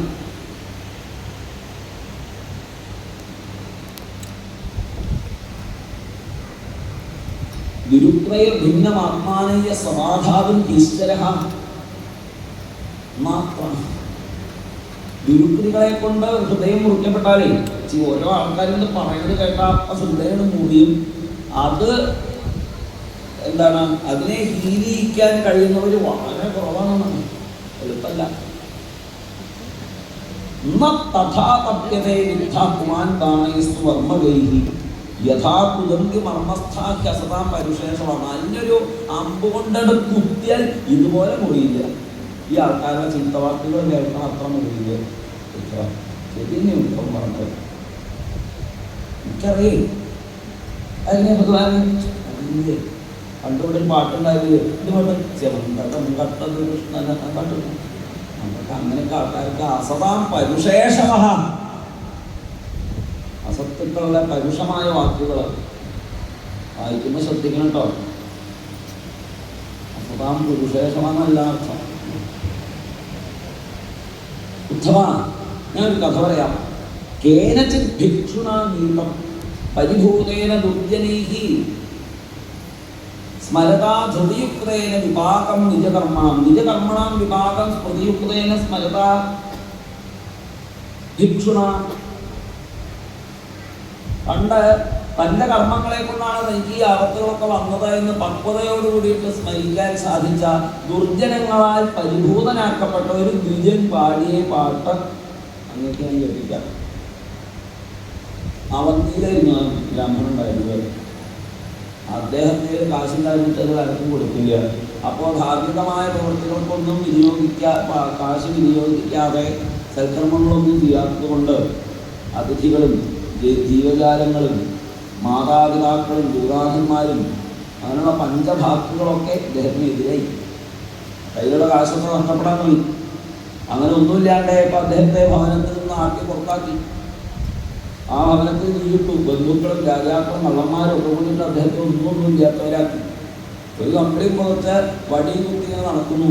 ആരോ ഒരു പാത്രം കൊടുത്തിട്ടുണ്ട്. അതൊരു ഭിക്ഷയായിരിക്കാനായിട്ട് നടന്നപ്പോഴാണ് കുട്ടികളെ സാമൂഹികമായിരിക്കുന്ന കുട്ടികളൊക്കെ ഇയാൾ നല്ലോണം ധനം ഉണ്ടായിരുന്ന സമയത്ത് ഒരാൾക്ക് കൊടുത്തിട്ട് അപ്പോൾ കയ്യിലുള്ള കാശൊക്കെ നഷ്ടപ്പെട്ടപ്പോൾ മത്സ്യം പിടിക്കാൻ സന്യാസിയെ പോലെ നിൽക്കുന്ന കൊച്ചിയെ പോലെ ഭഗവത് ദൃഢനിശ്ചയം പുറപ്പെട്ടിരിക്കുകയാണ്. കൊടുക്കരുത് ഇയാൾക്കൊരു സാധനം. ആരൊക്കെ ഭക്ഷണമൊക്കെ കൊടുത്തപ്പോൾ അതൊക്കെ ഇവര് തട്ടി മറിച്ചു, ചിലരതിലേക്ക് തുപ്പി മൂത്രമൊഴിച്ചു, ഇങ്ങനെയൊക്കെ ഉപദ്രവിച്ചു. പക്ഷെ അദ്ദേഹം അപ്പോൾ എന്ന് വിചാരിച്ചു, ഇതെനിക്ക് ഭഗവാൻ തന്ന നല്ലൊരു ചാൻസാണ്. എൻ്റെ ദുഃഖത്തിന് കാരണം ആരാ? എനിക്ക് പണത്തിന് ആർത്തി ഉണ്ടായിരുന്നത് കൊണ്ട് ഞാൻ എൻ്റെ നല്ല മനോഭാവങ്ങളെല്ലാം ആ പണത്തിന് വേണ്ടിയിട്ട് തിരിച്ചു. 10-15 തരത്തിലുള്ള അനർത്ഥങ്ങളാണ് കാശ് നിമിത്തായിട്ട് ഒരാൾക്ക് ഉണ്ടാവുന്നത്. യശസ്വികളുടെ യശസ്സിനെയും സ്വാധ്യന്മാരുടെ ശുദ്ധമായ ഗുണങ്ങളെയും എല്ലാം അല്പമായ ആർത്തി നശിപ്പിക്കും. അയാൾ കാര്യം അതി കേവലം തന്നെ കേട്ടോ. പക്ഷേ അയാൾ ആർത്തില്ല, കാശിനോടുള്ള ആർത്തിയോ സഹിക്കില്ലേ എന്ന് പറഞ്ഞാൽ കഴിഞ്ഞില്ലേ.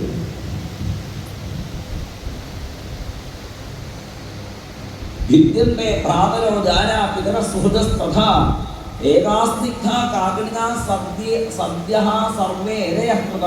ഈ കാശിന്റെ പേരിൽ അച്ഛനും അമ്മയും മക്കളും സഹോദരന്മാരും ഒക്കെ ഒത്തിരി കാശിന്റെ പേരിൽ അങ്ങോട്ടും അടിപിടിയാവുന്നു.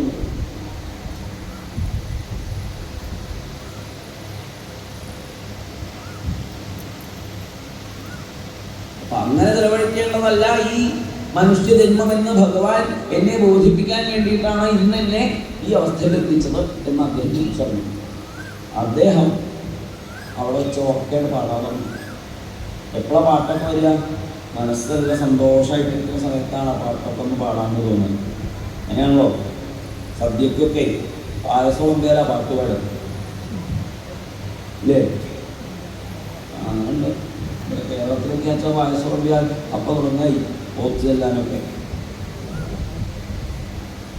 അപ്പോൾ അതുപോലെ സന്തോഷമായി അദ്ദേഹത്തിന്. ഇപ്പോൾ തൃപ്തി അദ്ദേഹം പറയുകയാണ് എല്ലാവരോടും കൂടിയിട്ട്, നായം ജനോമി സുഖദുഃഖഹേതു ന ദേവതാമാഗ്രഹകർമ്മകാല മനഃപരം കാരണമാമനന്തി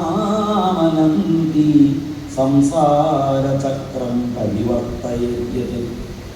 ഈ സംസാരചക്രങ്ങളുടെ കർമ്മണ സമയത്ത് നമ്മുടെ ദുഃഖത്തിന് ആരാണ് കാരണക്കാരൻ? ജനങ്ങളാണ്?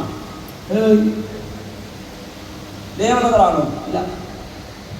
ആത്മാവാണോ? അയ്യോ, ജനനമരണങ്ങൾ പോലും ഇല്ലാത്ത ആത്മാവിന് എന്ത് സുഖം, എന്ത് ദുഃഖം. ഗ്രഹങ്ങളാകുന്നു. അവർക്കെന്തായാലും വേറെ പണിയൊന്നുമില്ലല്ലോ. മുകളിൽ നിന്ന് നോക്കുക, രാമൂട്ടയുടെ ഇവിടെ നടന്നു പോകുന്നത് അവരുടെ മണ്ടത്തിൽ എണ്ണ കൊടുക്കണമെന്ന് ചോദിച്ചു കുറച്ച് ദിവസമായി. വിചാരിച്ച ഗ്രഹങ്ങൾ നോക്കിയിട്ട് എന്നിട്ടാണോ പീഠം ഗ്രഹങ്ങൾ നമ്മൾ തന്നെ അങ്ങോട്ടും ഇങ്ങോട്ടും അടിപിടി കളയാം. അവരുടെ അടി കഴിഞ്ഞിട്ടുണ്ട്, അവർക്ക് നമ്മുടെ കാര്യം നോക്കാൻ. പിന്നെ ദേവതകളാവുന്ന ഇന്ദ്രനും ചന്ദ്രനും ഒക്കെ. ഓ,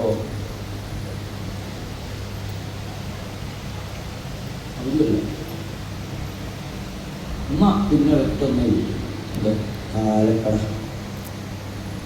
ആ നിനക്ക് ഓരോന്ന് പറഞ്ഞിരുന്നോളാണ്. അതൊന്നുമല്ല ദുഃഖത്തിന് കാരണം. പിന്നെ ആരാ? മനഃപരം കാരണമാമനന്തി. മനസ്സാണ് എല്ലാ പഠനങ്ങൾക്കും കാരണം. മനസ്സ് കറുത്തതും വെളുത്തതും ചുവന്നതൊക്കെ ആയിട്ടുള്ള പല വിചാരങ്ങൾ, വിഷയവാസനകൾ ഇങ്ങനെ ഉണ്ടാക്കി അതൊക്കെ ആർജിക്കാൻ വേണ്ടിയിട്ട് നമ്മളെ ഉത്സാഹിപ്പിക്കും. എന്നിട്ട് അത് കിട്ടാണ്ട് എന്നിട്ട് അതിന് കാരണം അയാളാണ്, ഇയാളാണ്, വേറാണ്, മറ്റാളാണ്, മറിച്ചാളാണ് എന്ന് വേറൊരാളെ തലയിരിക്കും. ഈ അപകടം ഇല്ലാണ്ടാവാൻ വേണ്ടിയിട്ടാണ് ഈ പ്രപഞ്ചത്തിലെ ഇന്ന് വരെയുള്ള സകല യോഗങ്ങളും അല്ലെങ്കിൽ എല്ലാ യോഗമാർഗങ്ങളും ശ്രദ്ധിക്കപ്പെട്ടിരിക്കുന്നത്. എല്ലാ യോഗമാർഗങ്ങളെ കൊണ്ടും ജ്ഞാനമാർഗമാവട്ടെ, ഭക്തിയാവട്ടെ, കർമാവട്ടെ, അല്ലെങ്കിൽ വേറൊന്നാവട്ടെ, എന്ത് മാർഗം അടിച്ചാവട്ടെ ഒക്കെ പരോഹി യോഗ മനസ്സമാധി. ഈ വയസ്സിനെ ശുദ്ധീകരിക്കാൻ പറ്റുക. ഇയാൾ ശുദ്ധമല്ലാന്നുണ്ടെങ്കിൽ ആണ് പ്രശ്നങ്ങളെ കാണുന്നത്. ജിഹ്വാം ക്വചിത് സന്ദശതി സ്വദദ്ധി തദ്വേദനായാം കഥമായ കുട്ടികൾ നൃത്തമയ്യപ്പോഴേ ചൂടുമ്പോൾ വെയിലുമുണ്ട്. പ്ലേറ്റ് കിട്ടിയാൽ എന്തോ എന്ന് പറയുമ്പോഴേക്ക് അപ്പം തന്നെ ഉത്തരം കഴിച്ചു. അപ്പോഴാണ് എന്താ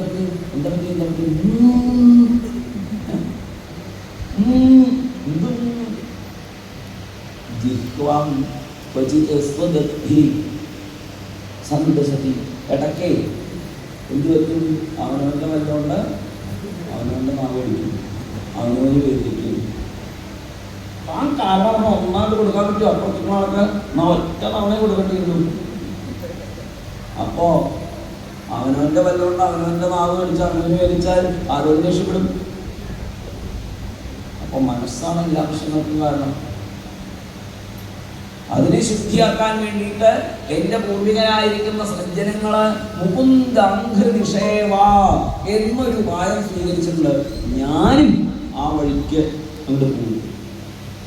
എനിക്കൊരു ധനം പരമ്പരാഗതമായിട്ട് കിട്ടിയിട്ടുണ്ട്. വസ്തു അമോലിക്ക് ബിനിമേല് സദ്ഗുരു.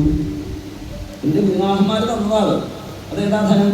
രാമരത്ന ധന പായോ രാമരത്ന ധന പായോ. അപ്പൊ അങ്ങനെയുള്ള ആ ധനം എന്നെ ഉള്ളത് കൊണ്ട് അഹം തരിഷ്യാമി. ഞാൻ കിടക്കും. എന്തൊരു കോൺഫിഡൻസ് അദ്ദേഹത്തിന്. അദ്ദേഹമൊന്നും പെടില്ല. അഹം തരിഷ്യാമി ദുരന്തപാലം തമ മുകുന്ദാംഘ്രിഷേവയൈവ എന്ന് പറഞ്ഞ ആ ഭിക്ഷു അങ്ങനെ നടന്നു ഉത്സവം. സുഖദുഃഖപ്രദോ മാന്യ പുരുഷസ്യ ആത്മവിഭ്രമ. അവനവൻ ആരാന്നറിയായാണ് എല്ലാ സുഖദുഃഖങ്ങൾക്കും കാരണം. അയ്യമാണ്. എന്താ കാരണം? സുഖദുഃഖങ്ങൾക്ക് കാരണം അവനവൻ ആരാന്നറിയില്ല. അതറിഞ്ഞാൽ എന്നെ സുഖമില്ല, ദുഃഖം. നിത്രോദാസീന രിപവ സംസാര തമസംകൃതം. അജ്ഞാനാണ്. അയാളെൻ്റെ ഫ്രണ്ടാ. ഇയാളെ ഞാൻ അൺഫോളോ ചെയ്തു, ബ്ലോക്ക് ചെയ്തു. മറ്റേ അയാളിങ്ങനെ ഫോളോ ചെയ്യുന്നു. എനിക്ക് അയാളില്ല, എനിക്കറിയില്ല. എന്നാലും ഞാനുള്ള പോസ്റ്റൊക്കെ അയാൾ തെറ്റി. അയാളുടെ കൊണ്ട് ഞാൻ ഉദാസീന. ഇതൊക്കെ അജ്ഞാനം കൊണ്ടുണ്ടാവണമാണ്. തസ്മാത് സർവാത്മാനാഥ. അതുകൊണ്ട് ഓ മൈ ഡിയർ ഉദ്ധവ, എന്ത് ചെയ്യണം ഉദ്ധവരെ? നിഗ്രഹാണ മനോധിയ. ബുദ്ധി കൊണ്ട് മനസ്സിനെ പിടിച്ചോളൂ. എങ്ങനെ പറ്റും? മൈ ആവേശിതയായ ഏതാവാൻ യോഗസംഗ്രഹ.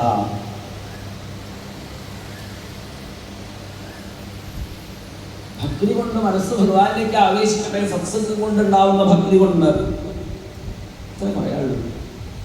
ഏതാവാൻ യോഗസംഗ്രഹം.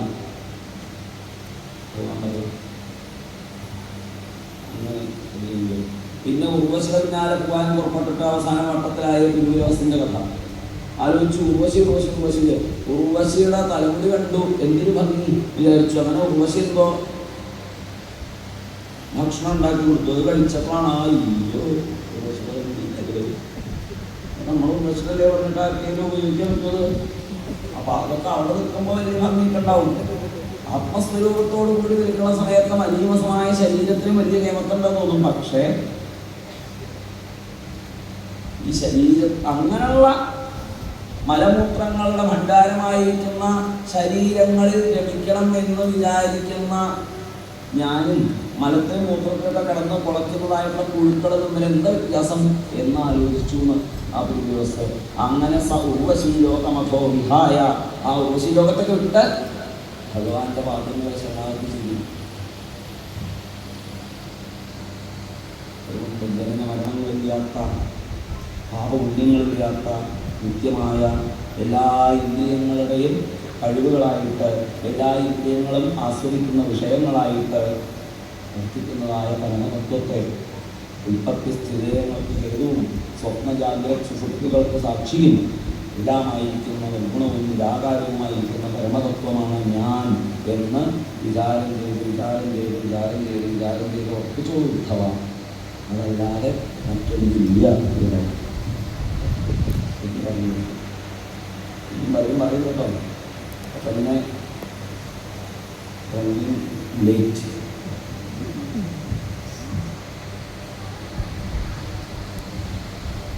ഉദ്ധവരോട് ഭഗവാൻ ചോദിക്കുന്നുണ്ടെങ്കിൽ ഇനി എന്താ ഉദ്ധവർക്ക് കേൾക്കേണ്ടത്? ഉദ്ധവരാ ഭക്തിയോ ഒന്നുകൂടി പറഞ്ഞു തരുമോ? ബാക്കിയൊക്കെ മറന്നാലും മറക്കാണ്ടിരുന്നാൽ മതി. അപ്പൊ അവിടെ ഭഗവാൻ പറയുന്നത് അഥവാ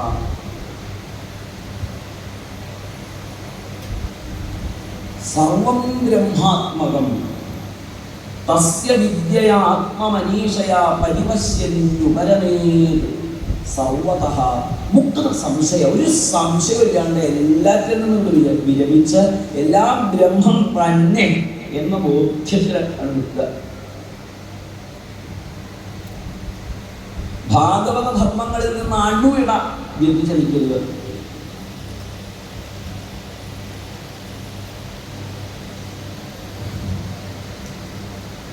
എന്തെങ്കിലും ഫലങ്ങൾ ഇച്ഛിച്ചുകൊണ്ട് ജീവിക്കാതിരിക്കുക. പരമതത്വത്തിലേക്ക് നയിക്കാത്തതായിട്ട് ഒരു കർമ്മങ്ങളും നല്ലതിനല്ല. ഇങ്ങനെ അറിവുള്ളത് പറയുന്നു, ഏഷാ ബുദ്ധിമതാം ബുദ്ധി മനീഷാച്ച മനീഷണം.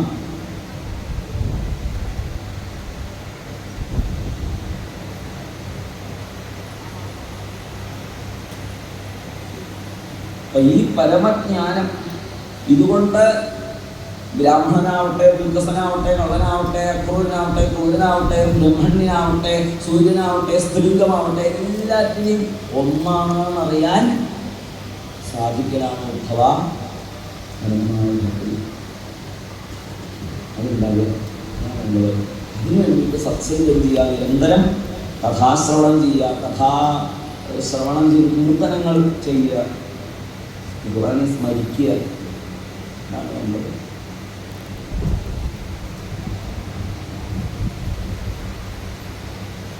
ഒരു ദോഷങ്ങളും ഇല്ലാത്ത ശുദ്ധമനസ്കരിക്ക് എന്നൊക്കെ പറഞ്ഞു കൊടുത്താൽ മതി കേട്ടോ. അല്ലാണ്ട് സപ്താഹം കേട്ടു, അവിടെ പോയിട്ട് എന്തൊക്കെയോ ഭാഷണം കേട്ടു, അതൊക്കെ നാട്ടിലെ എല്ലാവരും പോയി പറഞ്ഞു കൊടുക്കാമെന്ന് വിചാരിക്കുന്ന ഏകാന്തമായ ഭക്തിഭാവമുള്ളവരെ ആരായാലും അവരോട് പറഞ്ഞു കൊടുക്കാം. അല്ലാത്തവരൊന്നും പറയരുത്. കാരണം അവർ വേണ്ടാത്തവരൊന്നൊക്കെ ദ്വേഷിക്കുകയും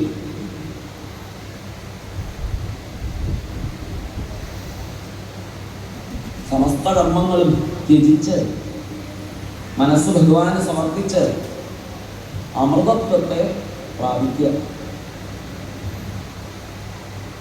എന്ന് ഭഗവാൻ ഉപദേശിച്ചു. ഉദ്ധവരെ ഇപ്രകാരത്തിൽ ഭഗവാനാൽ ഉപദേശിക്കപ്പെട്ടപ്പോൾ ആ ഉദ്ധവരുടെ കൈകളങ്ങനെ കൂട്ടി. പ്രീതി കൊണ്ട് അദ്ദേഹത്തിന്റെ കണ്ഠമിടറി. ഒന്നും അദ്ദേഹത്തിന് പറയാൻ സാധിക്കുമായിരുന്നില്ല. ഭഗവാനോടുള്ളതായ ആരാധനയുക്തമായിട്ട് ഉള്ളു നിറഞ്ഞിങ്ങനെ വിങ്ങുമ്പോൾ ക്രമേണ ബുദ്ധി കൊണ്ട് ആ മനസ്സിനെ നിയന്ത്രിച്ച് ഉദ്ധവര് കൈകൂപ്പിക്കൊണ്ട് ഭഗവാന്റെ പാദങ്ങളെ നമസ്കരിച്ചുകൊണ്ട് പറയുന്നു, എൻ്റെ മോഹമഹാന്ധകാരങ്ങളെല്ലാം പൊട്ടിത്തെറിച്ചു കഴിഞ്ഞു. അങ്ങനെ ആശ്രയിച്ചതുകൊണ്ട് അഗ്നിയെ അടുത്ത് കിട്ടിയാൽ എങ്ങനെയാണോ തടുപ്പും ഭയവും ആലസ്യവും ഇരുട്ടുമൊക്കെ പോണത്, അതുപോലെ എൻ്റെ അജ്ഞാനമാകുന്ന ഇരുട്ടും ആലസ്യവും മൃത്യുഭയവും എല്ലാം പോയി കഴിഞ്ഞു. അങ്ങനെ ആശ്രയിച്ച് വൃത്തിനായി എനിക്ക് അന്ന് തന്നനുഗ്രഹിച്ചതായ ഈ സമ്മാനത്തിന് വിലമതിക്കാൻ സാധ്യമല്ല. അപ്പോ അങ്ങനെ ഒരു എനിക്കിത് തന്നുവല്ലോ അങ്ങ് എന്നുള്ളൊരു കൃതജ്ഞ നിമിത്തം, ഈ പരമമായിരിക്കുന്ന ജ്ഞാനത്തെ എനിക്ക് തന്നതിൽ ഉള്ളതായിട്ടൊരു സന്തോഷ നിമിത്തം അങ്ങയുടെ പാദമൂലങ്ങളെ വിട്ടുപോകാൻ എനിക്ക് പറ്റും തോന്നിയില്ല. ഉദ്ധവർക്ക് കേട്ടിട്ട് ഉദ്ധവരുടെ സ്നേഹനാശമൊന്നും പൊട്ടിയില്ല എന്നാണ് ഉവ്വ്, ഞാൻ വിഷ്ണുകുലത്തിലുള്ള ആളാണ്, അതാണ് ഈ ദ്വാരകാവ്, അങ്ങനെ ഉള്ളതൊക്കെ പോയി എൻ്റെ. പക്ഷെ ഞാൻ അങ്ങയുടെ ഭൃത്യനാണെന്നുള്ള വിചാരത്തിൽ നിന്ന് പോവാൻ, അങ്ങയെ വിട്ടു പോവാൻ, അങ്ങയുടെ പാദമൂലങ്ങളിൽ നിന്ന് ദൂരത്തേക്ക് പോവാന്നുള്ളത് എനിക്ക് പറ്റില്ല. അതിനും കൂടിയുള്ള ശക്തി എനിക്ക് തരണം. എപ്രകാരമായാലാണോ അനവാരിയായ ആത്മസ്മൃതി ഉണ്ടാവുക, അതിൽ ഭാഗത്തിൽ എന്നെ യോജിപ്പിക്കണം.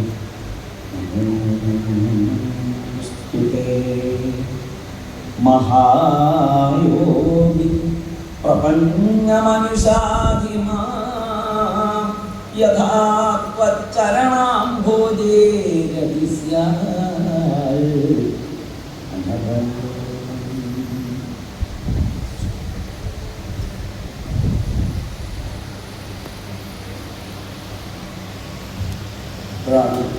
ഭഗവാൻ പറഞ്ഞത്. ഗച്ഛോദ്ധവ മയാദിഷ്ടോ ബദരിയാഖ്യം മമാശ്രമം തത്ര മത്പാദതീർത്ഥോദേ സ്നാനോപസ്പരിശനൈശുചി ഈക്ഷയാളകനന്ദായ വിധൂതാശേഷകൽമഷ വസാനോ വൽക്കലാന്യംഗ വന്യദുഃസുഖനിസ്പൃഹഃ. അഥവാ ഉദ്ധവരെ എൻ്റെ ആശ്രമത്തിലേക്ക് പൊക്കോളൂ, വെള്ളികാശ്രമത്തിലേക്ക്. അവിടെ എൻ്റെ പാദതീർത്ഥമായിട്ടുള്ള അളകനന്ദാ നദിയിൽ ഒഴുകുന്നത് കാണാം. അത് കണ്ടാൽ തന്നെ ഹൃദയം ശുദ്ധമായി. എല്ലാം ഇപ്പോഴും എല്ലാ ദ്വന്ദ്വ സംജ്ഞകളെയും വിദക്ഷരോട് കൂടിയിട്ട് കാണുക, നല്ല ശീലത്തോടു കൂടിയിട്ട് മനസ്സിനെ നിയന്ത്രിച്ചിരിക്കുക, ശാന്തഭാവത്തിൽ ഇരിക്കുക. ഈ വിജ്ഞാനത്തെ ഒരിക്കലും കളഞ്ഞു കുടിക്കരുത്. മത്തോരു ശിക്ഷിതയത്തെ വിവിക്തം അനുഭാവയൻ. ഏകാന്തത്തിൽ എപ്പോഴും അതിനെ മനനം ചെയ്തോളൂ. മയ്യാവേശിത വാക്ചിത്ത മദ്ധർമ്മനിയതോ. എന്തൊരു ഇന്റിമസിയാണ് ഭഗവാന്റെ വാക്കുകൾക്ക്. ഇതാണ് ഗുരുശിഷ്യന്മാരുള്ള ബന്ധം.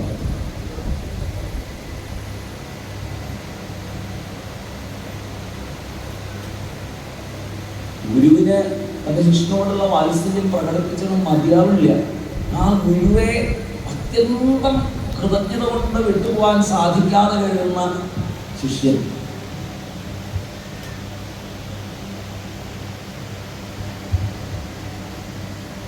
അങ്ങനെ ഉദ്ധവന്റെ അടുത്തേക്ക് എത്തും എന്ന് പറഞ്ഞപ്പോ ആ ഉദ്ധവന് ഭഗവാനെ പ്രദക്ഷിണം വെച്ച് നമസ്കരിച്ചു. ശിരസ് ഭഗവാന്റെ കാൽക്കൽ വെച്ച് നേത്രങ്ങളിൽ നിന്ന് ഒഴുകുന്നതായിട്ടുള്ള അശ്വധാരയെ കൊണ്ട് ആ ഭഗവാന്റെ പാദവിനെ കഴിക്കാൻ തുടങ്ങി. വിട്ടുകളയാൻ സാധിക്കാത്തതായിട്ടുള്ള സ്നേഹം കൊണ്ട്, ഭഗവാന്റെ വിയോഗത്തെ സഹിക്കാൻ വയ്യാത്തത് കൊണ്ട്, ഭഗവാന്റെ ചരണാരവിന്ദങ്ങളെ വിട്ടെഴുന്നേൽക്കാൻ ഉദ്ധവർക്ക് സാധിക്കാതെ കണ്ട് അവിടുന്ന് എഴുന്നേറ്റ് അവർ പോവാൻ പുറപ്പെടുമ്പോഴേക്കും വീണ്ടും പറ്റുന്നു പറ്റില്ലാതെ എന്തിനെ ജയവും പുനഃ പുനഃ വീണ്ടും വീണ്ടും വീണ്ടും വീണ്ടും വീണ്ടും നമസ്കരിച്ച് നമസ്കരിച്ച് നമസ്കരിച്ച് പ്രദക്ഷിണം വെച്ച പോയി തിരിച്ചു വന്ന വീണ്ടും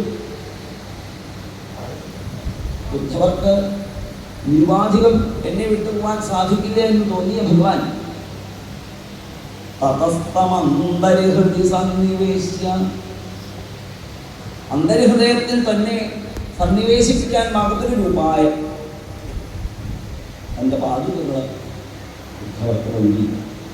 ആ പാദുകളെ ശിരസിൽ വെച്ച് ഉദ്ധവരെ ഉറക്കുറക്കം ഭഗവാന്റെ തിരുനാമങ്ങളും ജപിച്ചുകൊണ്ട് ധാരധാരയായി കണ്ണുനീര് വാർത്തുകൊണ്ട് ആ അളകനന്ദാനദിയുടെ തീരത്തുകൂടി ബദരീവിശാലത്തിലേക്ക് യാത്ര തിരിക്കുന്നു.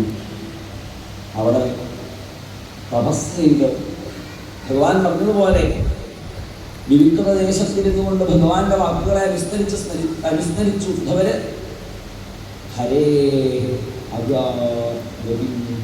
ഹരിയിൽ ഗതിയെ പ്രാപിച്ചു. ഈ ഉദ്ധവർക്കായിട്ട് കൊടുത്തതായിട്ടുള്ള വാക്കുകളുടെ ആഴം വളരെ വലുതാണ്. ഇപ്പോ ഉദ്ധവോപദേശം എന്നൊരു വിഷയമുണ്ട് എന്ന് എല്ലാവർക്കും മനസ്സിലാവാൻ വേണ്ടിയിട്ട് പറയുന്നു, അത്രയേ ഉള്ളൂ. മഹാത്മാക്കളുടെ വാക്കുകളിൽ നിന്ന് ഇതിൻ്റെയൊക്കെ താല്പര്യം വേണ്ടത്ര മനസ്സിലാക്കി കഴിഞ്ഞാലാണ് എന്തിനാണ് ഇങ്ങനെ ശ്ലോകം ഇവിടെ ചേർത്തത് എന്ന് തോന്നുള്ളൂ, എന്ന് മനസ്സിലാവുള്ളൂ. ഭവഭയമപഹന്തും ജ്ഞാനവിജ്ഞാനസാരം നിഗമകൃനുപജഹ്രേ ഭൃംഗവദ്വേദസാരം അമൃതമുദധിതശ്ചാവായയഭൃത്യവർഗാൻ പുരുഷവൃഷഭമാദ്യം കൃഷ്ണസംഖ്യം അതോസ്മി. തന്റെ ഭൃത്യന്മാരോടുള്ള വാത്സല്യം കൊണ്ട് വേദസാരത്തെ വണ്ട് തേനെടുക്കുന്നത് പോലെ എടുത്ത ലോകർക്ക് എല്ലാവർക്കും വേണ്ടിയിട്ട് വിതരണം ചെയ്യാനായിട്ട് തയ്യാറായ ആ കൃഷ്ണൻ എന്ന പേരായവന് ഒന്ന് നമസ്കരിക്കാതെ ഈ വാക്കുകൾ ഉപസംഹരിക്കാൻ സാധിക്കുകയാണ്. നമസ്കരിക്കുന്നു. പിന്നെ ദ്വാരകയിൽ അതികേമായിട്ടുള്ള എന്താ പ്രശ്നപരിഹാരം അവർക്ക് തീരണ്ടായി. എല്ലാവരും ഓടി സംഘോദ്ധാരത്തേക്ക് പ്രഭാതത്തിൽ അവിടെ പോയി സൽക്കർമ്മങ്ങൾ ചെയ്തു എന്ന് വിചാരിച്ച് അവർ മദ്യപിച്ച് ലക്കിട്ട് അടിക്കാനും കൂട്ടാനും നെട്ടാനും കൊല്ലാനൊക്കെ തോന്നി. ഇതൊക്കെ കണ്ട് രാമസ്വാമി ദേഹം തിരിച്ചു. ഭഗവാൻ ഒരു അശ്വത്ഥ വൃക്ഷത്തിൻ്റെ കടക്കല് വിലാസനത്തിൽ ഇരിക്കുന്നു. ഭഗവാന്റെ ആ തൂക്കിവിട്ട പാദം കണ്ടിട്ട് ജലാന്നുള്ള വേടൻ മാനിൻ്റെ നാമാണെന്ന് വിചാരിച്ച് അമ്പെയ്തു. അത് കൊണ്ടൊക്കെ വന്നു നോക്കി ഭഗവാനെ കണ്ടപ്പോഴേക്കും വീണ്ടും നമസ്കരിച്ചു ആവിട്ട് കരയുന്ന ജലയെ സുഹൃതികളുടെ പദവിയിലേക്ക് ഭഗവാൻ പറഞ്ഞയച്ചു. തൻ്റെ പാദത്തിൽ സജ്ജനങ്ങൾ അർച്ചിച്ചതായിട്ടുള്ള തുളസിപ്പൂവിൻ്റെ ഗന്ധവും ആഘ്രാണം ചെയ്ത് അന്വേഷിച്ചു വന്ന ദാരുകനെ അനുഗ്രഹിച്ച തത്വജ്ഞാനോപദേശം നൽകി അദ്ദേഹത്തെയും ദ്വാരകയിലേക്ക് പറഞ്ഞയച്ചു. ഇനി അവിടെ നിൽക്കരുത്, അവിടെ ആരെങ്കിലും ഉണ്ടെങ്കിൽ അവരോട് അർജുൻ്റെ ഒപ്പം പൊക്കോളാൻ പറഞ്ഞോളൂ, അങ്ങും പൊക്കോളൂ എന്ന് പറഞ്ഞ് ദാരുകനെയും പറഞ്ഞയച്ചു. ഏകാന്തത്തിലിരിക്കുന്ന ഭഗവാൻ തൻ്റെ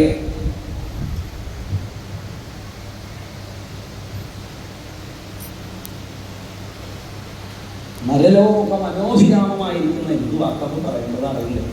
അത്ര മനോഹരമായ രൂപം അത് തിരുത്തിയ എന്ന് തിരിച്ചാക്കി. ബ്രഹ്മാവി ദേവന്മാരെല്ലാവരും അവിടെ എത്തിക്കഴിഞ്ഞിരിക്കുന്നു.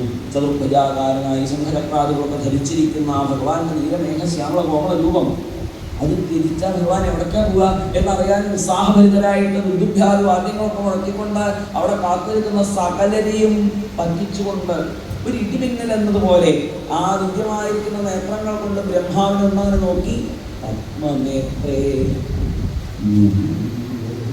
കണ്ണുകൾ അടച്ചു. നിമിഷനേരം കൊണ്ട് എപ്പോഴും തന്നെ ആ ദിവ്യബിംബം പ്രത്യക്ഷമായി. ഈ ശരീരങ്ങൾ നിലനിർത്തിയിട്ട് പ്രത്യേകിച്ച് പ്രയോജനമൊന്നുമില്ല. ഇത് നശിച്ചു പോകുന്ന തന്നെയാണ് ലോകർക്ക് പഠിപ്പിക്കേണ്ടത് എന്ന് ഭഗവാൻ നിർബന്ധമായിരുന്നു. അതോടുകൂടിയിട്ട് ആ കൈകാല കോലാഹലങ്ങൾ വരുന്നു. ഇതിൻ്റെ മൂർധന്യത്തിലെ ഭഗവാൻ കൽക്കിയായിട്ട് അവതരിക്കും. ഈ സംസാരത്തെ കടക്കണം ആഗ്രഹിക്കുന്നവർക്ക് ഒരൊറ്റ പോംവഴിയിലൂടെ സംസാര സിന്ധുമതി ദുസ്തരമുക്തിശോ അന്യപ്രവഹ വേറൊരു വഴിയില്ല. ഭഗവത പുരുഷോത്തമസ്യ ലീലാകഥാരസ നിഷേവണം അന്തരേണ പുരുഷോഭവേ വിവിധ ദുഃഖദവാദ്യുപസ്യ. ഭഗവാന്റെ ഈ കഥകൾ കേൾക്കുന്നതിലും വലുതായിട്ടൊരു വഴിയില്ല. പരീക്ഷത്തെ ആത്മസ്വരൂപം ജനന മരണരഹിതമായിരിക്കുന്ന നിത്യവസ്തുവാണ്. അതാണ് താൻ. അല്ലാതെ ഞാൻ മരിക്കുന്ന ദേഹമാണ് എന്ന പശുബുദ്ധി അതിലേക്ക് ഉപേക്ഷിക്കൂ. അഹം ബ്രഹ്മ പരം ധാമ ബ്രഹ്മാഹം പരമം പദം എന്ന തത്വത്തിലുറക്കിയ നിന്ന പരീക്ഷണത്തിലേക്ക് കണ്ടത്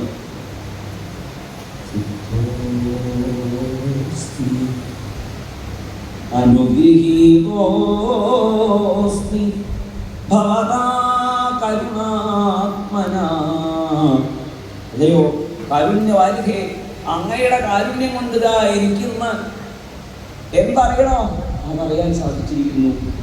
വേണ്ട സമയത്ത് ഓടി വന്ന് എനിക്ക് വിജ്ഞാനം നൽകി അനുഗ്രഹിച്ചാലെയോ ശുഭമഹർഷി അങ്ങേക്ക് ഞാൻ എന്ത് വന്നാലാണ് മതിയത്, ഞാൻ എന്നെ തന്നെ ഇതാ സമർപ്പിക്കുന്നു എന്ന് ആ ശുഭമഹർഷിയെ പ്രദക്ഷിണം വെച്ച് പരീക്ഷത്തിലാകാതെ നമസ്കരിക്കുമ്പോഴേക്കും ആ മഹാനിരിക്കുമ്പോൾ എന്തെങ്കിലും നിസ്സംഗരായ അദ്ദേഹം പരീക്ഷത്തിൽ നീക്കുന്നത് തന്നെ മറ്റു യോഗിമാരോടൊപ്പം പോലും വരും.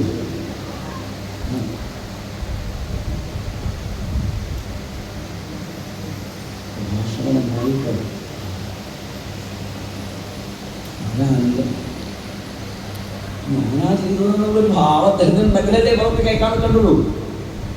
അദ്ദേഹം പൊയ്ക്കഴിഞ്ഞു. ജഗ്യാമ ഭിക്ഷുഭിസ്സാകം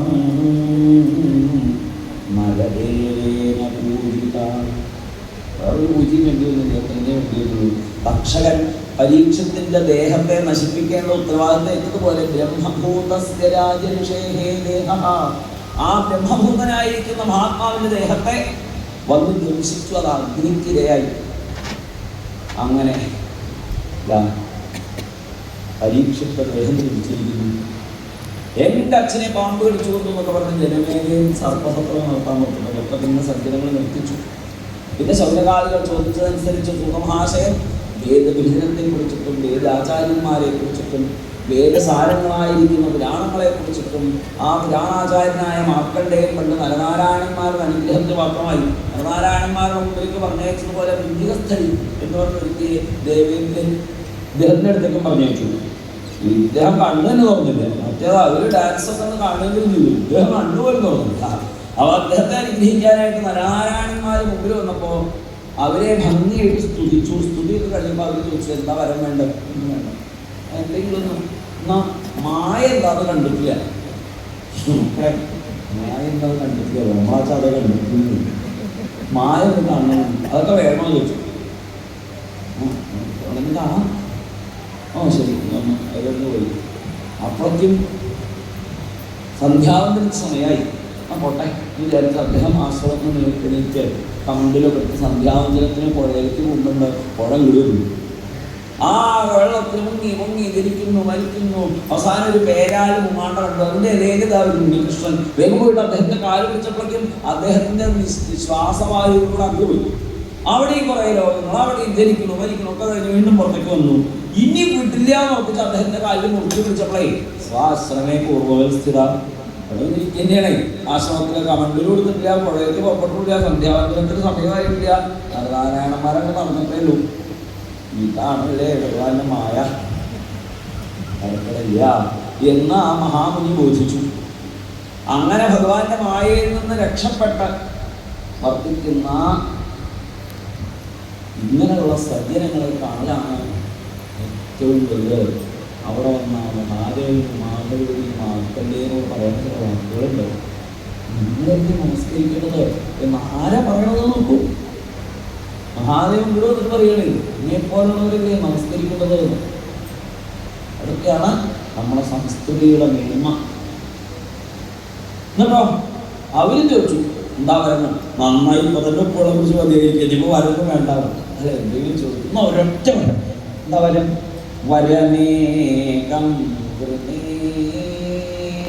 ഞാൻ ഒരേ ഒരു വരം എന്താ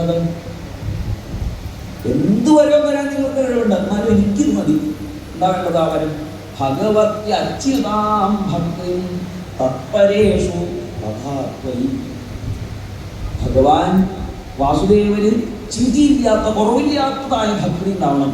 ഭഗവത് പരന്മാരായ സജ്ജനങ്ങളോടും ഭക്തി ഉണ്ടാവണം. വേറെ ഒരു കാര്യമില്ല.